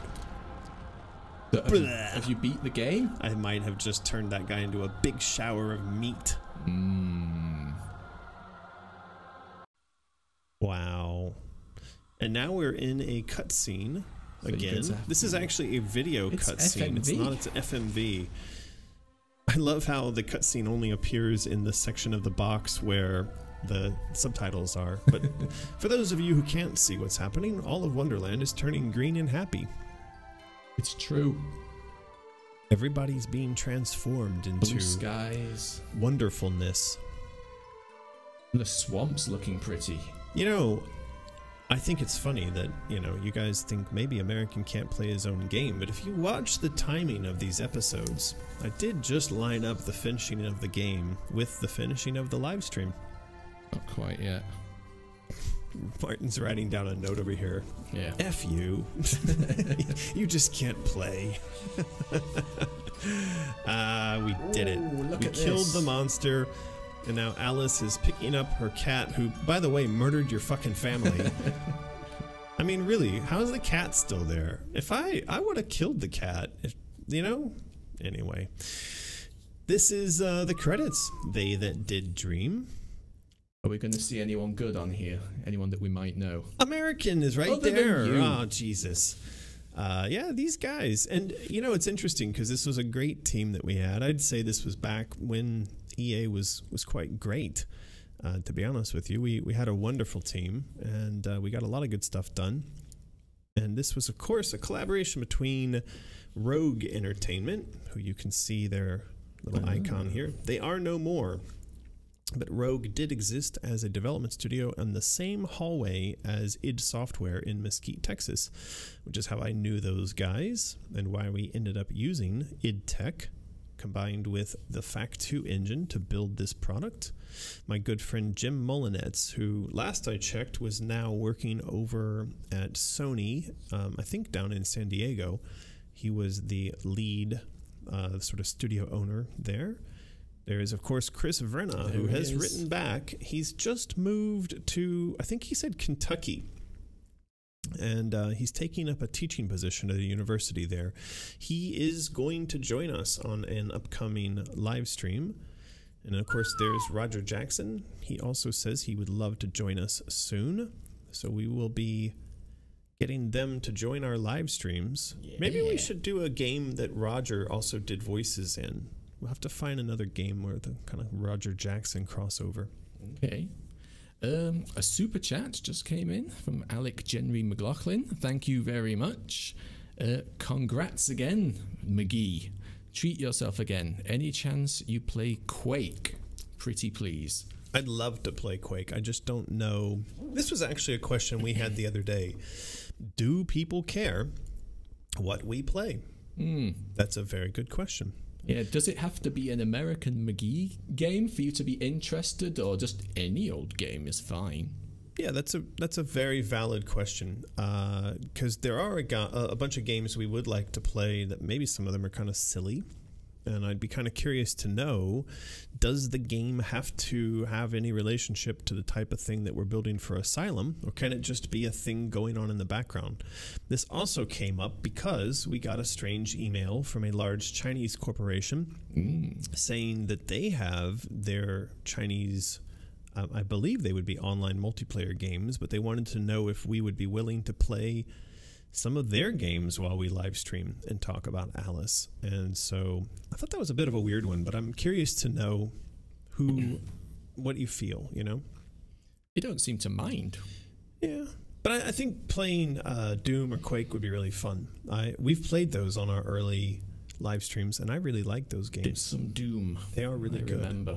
Yeah. So yeah, that does bring us to the end of American McGee's Alice. So thank you everyone out there who helped us to get through all that, and then especially giant thanks to Font Lord. I could not have done it without him. Thank you. All right, Thank you for the thanks. We do have a few minutes here before we wrap up. We will give away one more. Well, we do actually have a bunch more questions. We've got to give shouts out to Freaky Fandoms. Let's do it. We need to do a shout out to Freaky Fandoms. Let's do that now. Let's do that right now. It looks like Freaky Fandoms. Looks like the credits are done doing their rolly thing. Is there any like after credits stuff that like happens? A trick, like a Marvel end of the credits thing? No, I don't think so. Ray Weatherford, I'd like to see you play through Otherland. We'd have to make that as a game first. Yes, Ray. we could watch the Otherland shorts. We could watch. Yeah, we could watch that. All right. So this is Freaky Fandoms. I don't think that they've updated their website. No, this was last week. But it was. There is something new coming. There it is. They've done it. Night Trap. So yes, they talk about, quirky pop culture, games, music, movies, and the like. Apparently, their latest podcast is Night Trap. I remember when all these sort of like FMV games were coming out, and it's like, oh, it's so advanced, you have to play it from CD. Haven't actually played it myself, but I believe it's sort of like running around a mansion, avoiding being murdered. That's always good to avoid being... I mean, that basically is every day of avoiding being murdered. I try to avoid that. I do. Actively. You are much more active in that than most. Yes. But yes, Freaky Fandoms. They are one of our awesome sponsors. Please head over to the Freaky Fandoms podcast. Give them a listen. Give them some support. Give them some love. Yeah, I mean, I have to say, they are a sponsor, and them sponsoring us helps us do what we're doing for you. So I would appreciate if you could go give them some love. They do have a Patreon, so if you threw a few bucks at them there, that would help them to keep doing what they're doing. I know they put a lot of love and effort into their podcasts, and so they are our biggest sponsor. They are kind of our only sponsor. And we have one other guy, but he doesn't want to... He's a mysterious... mention anything. We have a mysterious silent man. Until you message us back, we don't want to say anything. But thank you very much for being the second sponsor. Yes, we do Please have a... write back to us with what you might like to mention. He's a silent sponsor. Yeah, yes. But thank you very much, mysterious man. Thank you for that. A little strange. A little odd. Right. Some more questions? Let's do them, and then we'll give away our last rabbit. Well, there's a couple here that's just basically like customer support stuff. Okay. Like, Bugna's Custom Creations asks, if we stay at $35 for 3 months, do we pick which art prints, or is it randomly selected? You can pick. There's a page where you can pick the print, Ruguna. Specifically, if you go over to Mysterious, that's the website. I think there's a link down below. So if you go to that, and then you go to art prints, and you then filter by... What's going on here? Down at the bottom. Oh, it doesn't pop up. It doesn't show the... I'm looking at the OBS version of that. So if you click on Patreon art, this will show you all of the art prints for which you qualify if you do the 3 times 35 pledge over on Patreon. And so if you are the 3x35, when you hit the... There's so many rabbits going on in the chat there. When you hit your third $35 payment, we will send out a SurveyMonkey request to you to choose which art print you want, and then you'll just provide the name and you will get the art print of your choice. Ray Weatherford super chatted and said that's actually a book. So Otherlands, based on the book series by Tad Williams. I wasn't aware that they had made a game based on Otherlands, but thank you for the super chat, Ray. Much appreciated. We are getting a ton of bunny spam in the chat there, but we're not quite. One. Yeah, just give it another few minutes. Font Lord's got some questions to power through these to get through, and Priscilla Nasoma, this is what I mentioned earlier, wonders if there could be any more thorough packing for the patches being sent out. Yeah, so that's why I've brought up the picture that you see here. This is the packaging that we're using for the Chaos coins, and this is really about as good as it gets. This is the box that the coin and the holder come inside of, so it's a box, and then it's wrapped in bubble wrap, and then it's put in a box, and then the box is put in an envelope. So there are multiple layers of protection here, but I'll tell you what, we will still have some patrons who receive this completely mangled and destroyed. Pretty probably. The reality is, and we've learned this after shipping thousands, literally thousands of things around the world, is that 99%, no, okay, that's too much. 90% of things arrive unmolested and uncrushed and undestroyed. 10% of things, wherever you send them and however you wrap them, will arrive looking as if they've been put through a mangler. And there's really not a lot we can do. Were we even to wrap those packages more aggressively, I think anything short of encasing them in a concrete block, they still would get mangled. So what we do is we ask that if you receive something from us and it has been mangled, you simply send us a picture.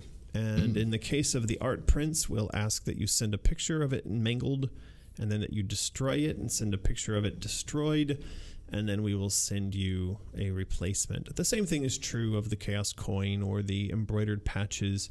If it arrived looking like it had been chewed on by Lulu, then contact us, PM, over on Patreon. Don't email, don't Facebook, don't Twitter, don't send it to my Instagram, yes. Don't call me, don't show up at my house. PM. I'm just waiting for that. That was one the other day. I was thinking a patron had a problem with a patron item, so they messaged us on Instagram. Yep. Fantastic. Anyway, moving on. Yes. Ina says, if the next Patreon exclusive patch hasn't been designed yet, then can it please be Lulu? It is. It is. It has been designed. It has been designed. Is Lulu. And if you look right here, you will see it is Lulu. And she's super cute. Yeah. And I think we need to put Lulu patches on everything. Even on Lulu. That's Luluception. Lulu on Lulu. We might open up a black hole and destroy the universe. Here's again was the clown post. It's been commented on from Joaquin Olsen. Maybe if one of the Dark Alices shows up at this part of the game, it could be their outfit. Our Alice is mistaken for the Dark One and is hurriedly dressed up by the Tweedles in a similar outfit to perform in the other Alice's stead. Case of mistaken identity.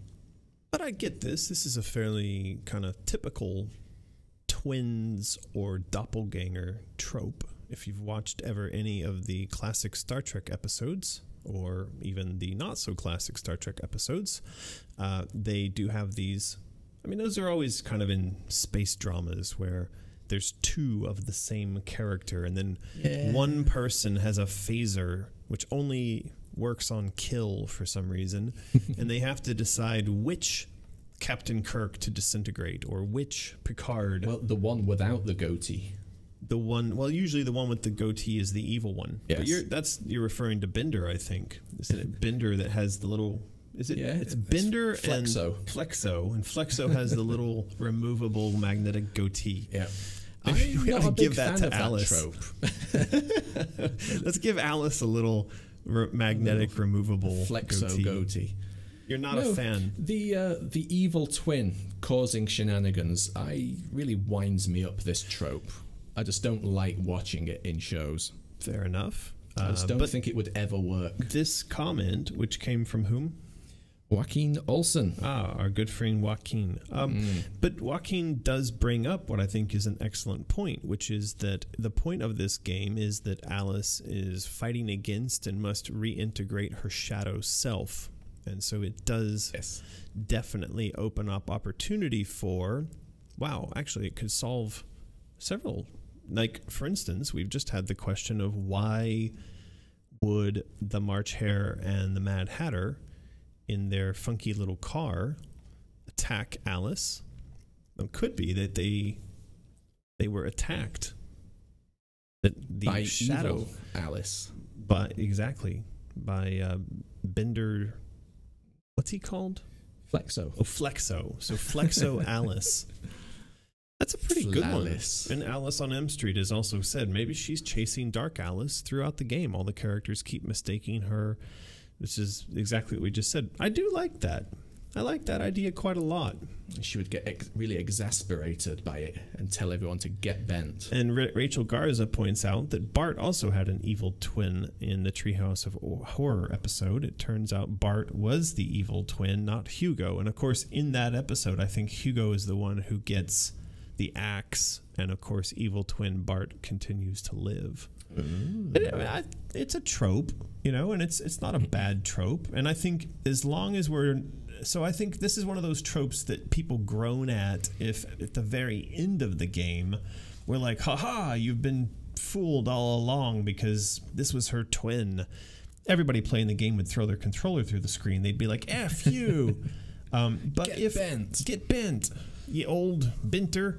But if from the very start of the game we had established this was the case, here's Alice, and zip, here's evil Alice, and evil Alice goes poink and takes Alice's white rabbit and says, right, I'm going to race this to the exit and I'm going to leave you trapped in here, just like in the recent Rick and Morty where they had evil slimy Rick and clean happy Rick. I think we're on to something here. Maybe. I don't know. We have to find out from the chat. Some of our wiki editors will be jotting this down. Yeah, so we don't forget it.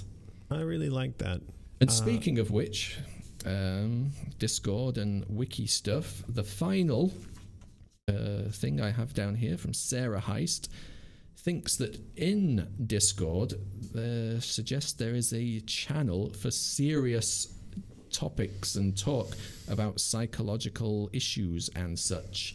Not just nonsense internet chats, but actual super grown-up, serious, no mucking about chat. Yeah, we could do that. I do see that people are using the Discord community for support, and I think there's nothing wrong with that. It's, I think, comforting to know that you have friends and that you have people who, of course, we all share an appreciation of these games because we are attracted to the psychological and perhaps some of the damaged aspects of the games, and so we could set that up.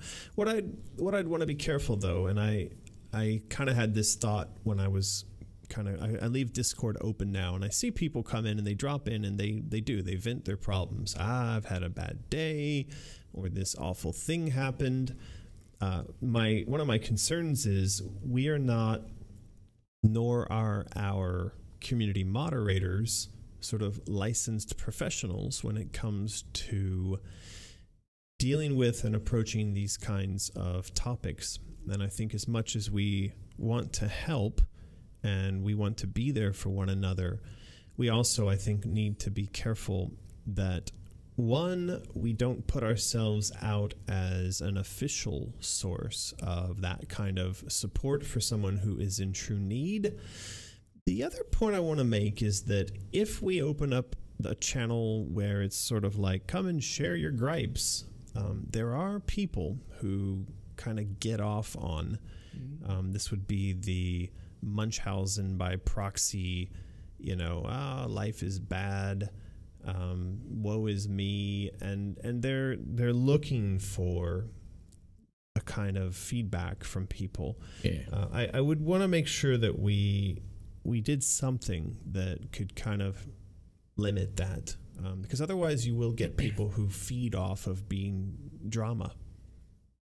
Yeah, like in the latest episode of Better Call Saul, actually. Oh yeah, I didn't know that. You stopped watching that because it was too stressful? I did. Yeah. We are mostly stuck on watching what is literally the world's worst TV show, and I find it amusing that we can't stop, even though every episode violates so many rules of logic and comprehension. But it's almost become, it's like a kind of, like we're sort of punishing ourselves, or I'm trying to find it comedic, but it's actually educational, because it gives you a very good sense of how tropes can be used poorly and how poorly tropes can be used. And so I've started watching it as a kind of form of research, like, don't do that. Don't use TV tropes like that, because they use them, but they just, it's like they're using them really badly. Grr. That's what I say to that. There you go. I'm done. Oh, so is it time for it's time for the final? That wascoey wabbit. I have to say, this thing is there's something comforting about messing with it. I don't know, Martin. Have you messed with it at all? Maybe this one's mine. I messed with it a little bit. It's going to be full of all my angst and grief now. No. All right, so why don't we go ahead and give away the last rabbit, and spam. You can spam. There you go. What's your favorite rabbit recipe when cooking rabbit? Now they're spamming. Here we go. They know. What's your favorite rabbit recipe? That's terrible, Martin. Anyway, I guess they can tell you. Here it comes. Yeah. The flood. The flood is on the way. Is there anything else we need to do while they're flooding? The list 4 things, perhaps? Yeah, I mean, we can just go through really quickly that if you do want to help us support the creation of... Oh, geez, Alice on Elm Street. You know not to do this. Click. Clickety-click. Maybe Alice... Thank you for the super chat, by the way. Maybe Alice wakes up one night... and Dark Alice is in the doorway of her room, and she has her white rabbit doll, and she chases her to get it back. As they run through the halls, she falls into Wonderland. There you go. I like that. A good idea. So I think how that would it fit the concept into Asylum? Well, I think the concept that's being presented here is this would be in the asylum. So Alice asleep in the asylum. She's been holding her little rabbit and comforting and crying herself to sleep on a huge pillow. Look at the size of this. The head. It's like a melon on a toothpick. So she's been crying herself to sleep, and then Dark Shadow Alice comes along and snatches her white rabbit and runs off. I feel like we're onto something here. So yeah. That's enough spam. Heed tropes now. It's like a planetoid. It's got its own weather system. All right, so you can go over to AmericanMcGee.com. The links are in the description below, and there are the things you can do. You can sign up for the mailing list. Do not sign up your dead grandmother nor your evil doppelganger. Sign up yourself and those of your friends, family, and frenemies who are genuinely alive and interested in a new Alice game. You could follow me on social media, including Instagram, if I would ever remember to put the It's been weeks. It's probably been months, actually, that's not been added. Horrible. But you guys are telling me I have to do this SSL integration. And it's not an easy thing to add SSL to this website. You can also go over... Oh, we got to fix that now. Damn it. Definitely getting caught under a mountain... This is under a mountain of, I don't know, stuff we got to do. Flumph. Anyway, we'll fix this because this is no longer about the Chaos Coin. It is now about the patches, and then it will be about a white rabbit plush. Anyway, there's Patreon. Go to Patreon. There's a Discord. You want to be a part of the Discord. And then finally, last but not least, there is Mysterious, and you can go and buy all kinds of flumph. Did I do okay? Well done. Well done. All right. Let's go and roll it for Nightbot. Nightbot says, Ancient Child Artistry with their peaceful chaos symbol, who keeps saying bun over and over. Bun. Okay. Well, anyway, Ancient Child Artistry, you have won. You've won a tiny bunny. So please do the thing. You need to email mysterious@americanmcgee.com, include your mailing address, your phone number, say that you won a little bunny.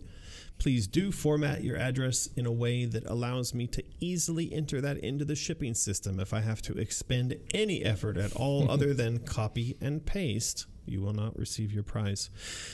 That does bring us to the end of today's That apparently live stream. is that. We beat Alice, Martin. Not literally. Well, I mean, not with a stick, but, you know, in general. In general. Oh, we totally forgot to talk about Out of the Woods. Anyway, we can do that next week. Out of the Woods, there is a big post over on Kickstarter. You can go and check that out. You can. It basically says that it's going into production at the factory. We have given them the thumbs up. The thumbs up, along with a little bit of a middle finger. But anyway, this is Out of the Woods. And what the hell's going on them? We didn't add a camera to this page. That's fine. Anyway, this is Out of the Woods. It is done. This is one of the production samples. They've now fixed the errors of their ways with the production sample. There's some rats. There are some rats. Pied Piper jumping into a river. Yep. And so, yeah, we're quite happy that this game is now going into production. How many? Like 5,000? 5,500. Jeez, Rick. So, yeah, you could go over to Kickstarter and read the thing about that. Please do. Read the thing. Do the thing. With the thing. With that, do remember, hit subscribe, maybe send a like or write a comment in the comments below, because I think it helps the YouTube algorithm or something like that. So that's about it. Who knows? Hope you all have a fantastic evening. Yes, and we shall be back with more merriment next week. That we will. Good night. See you later.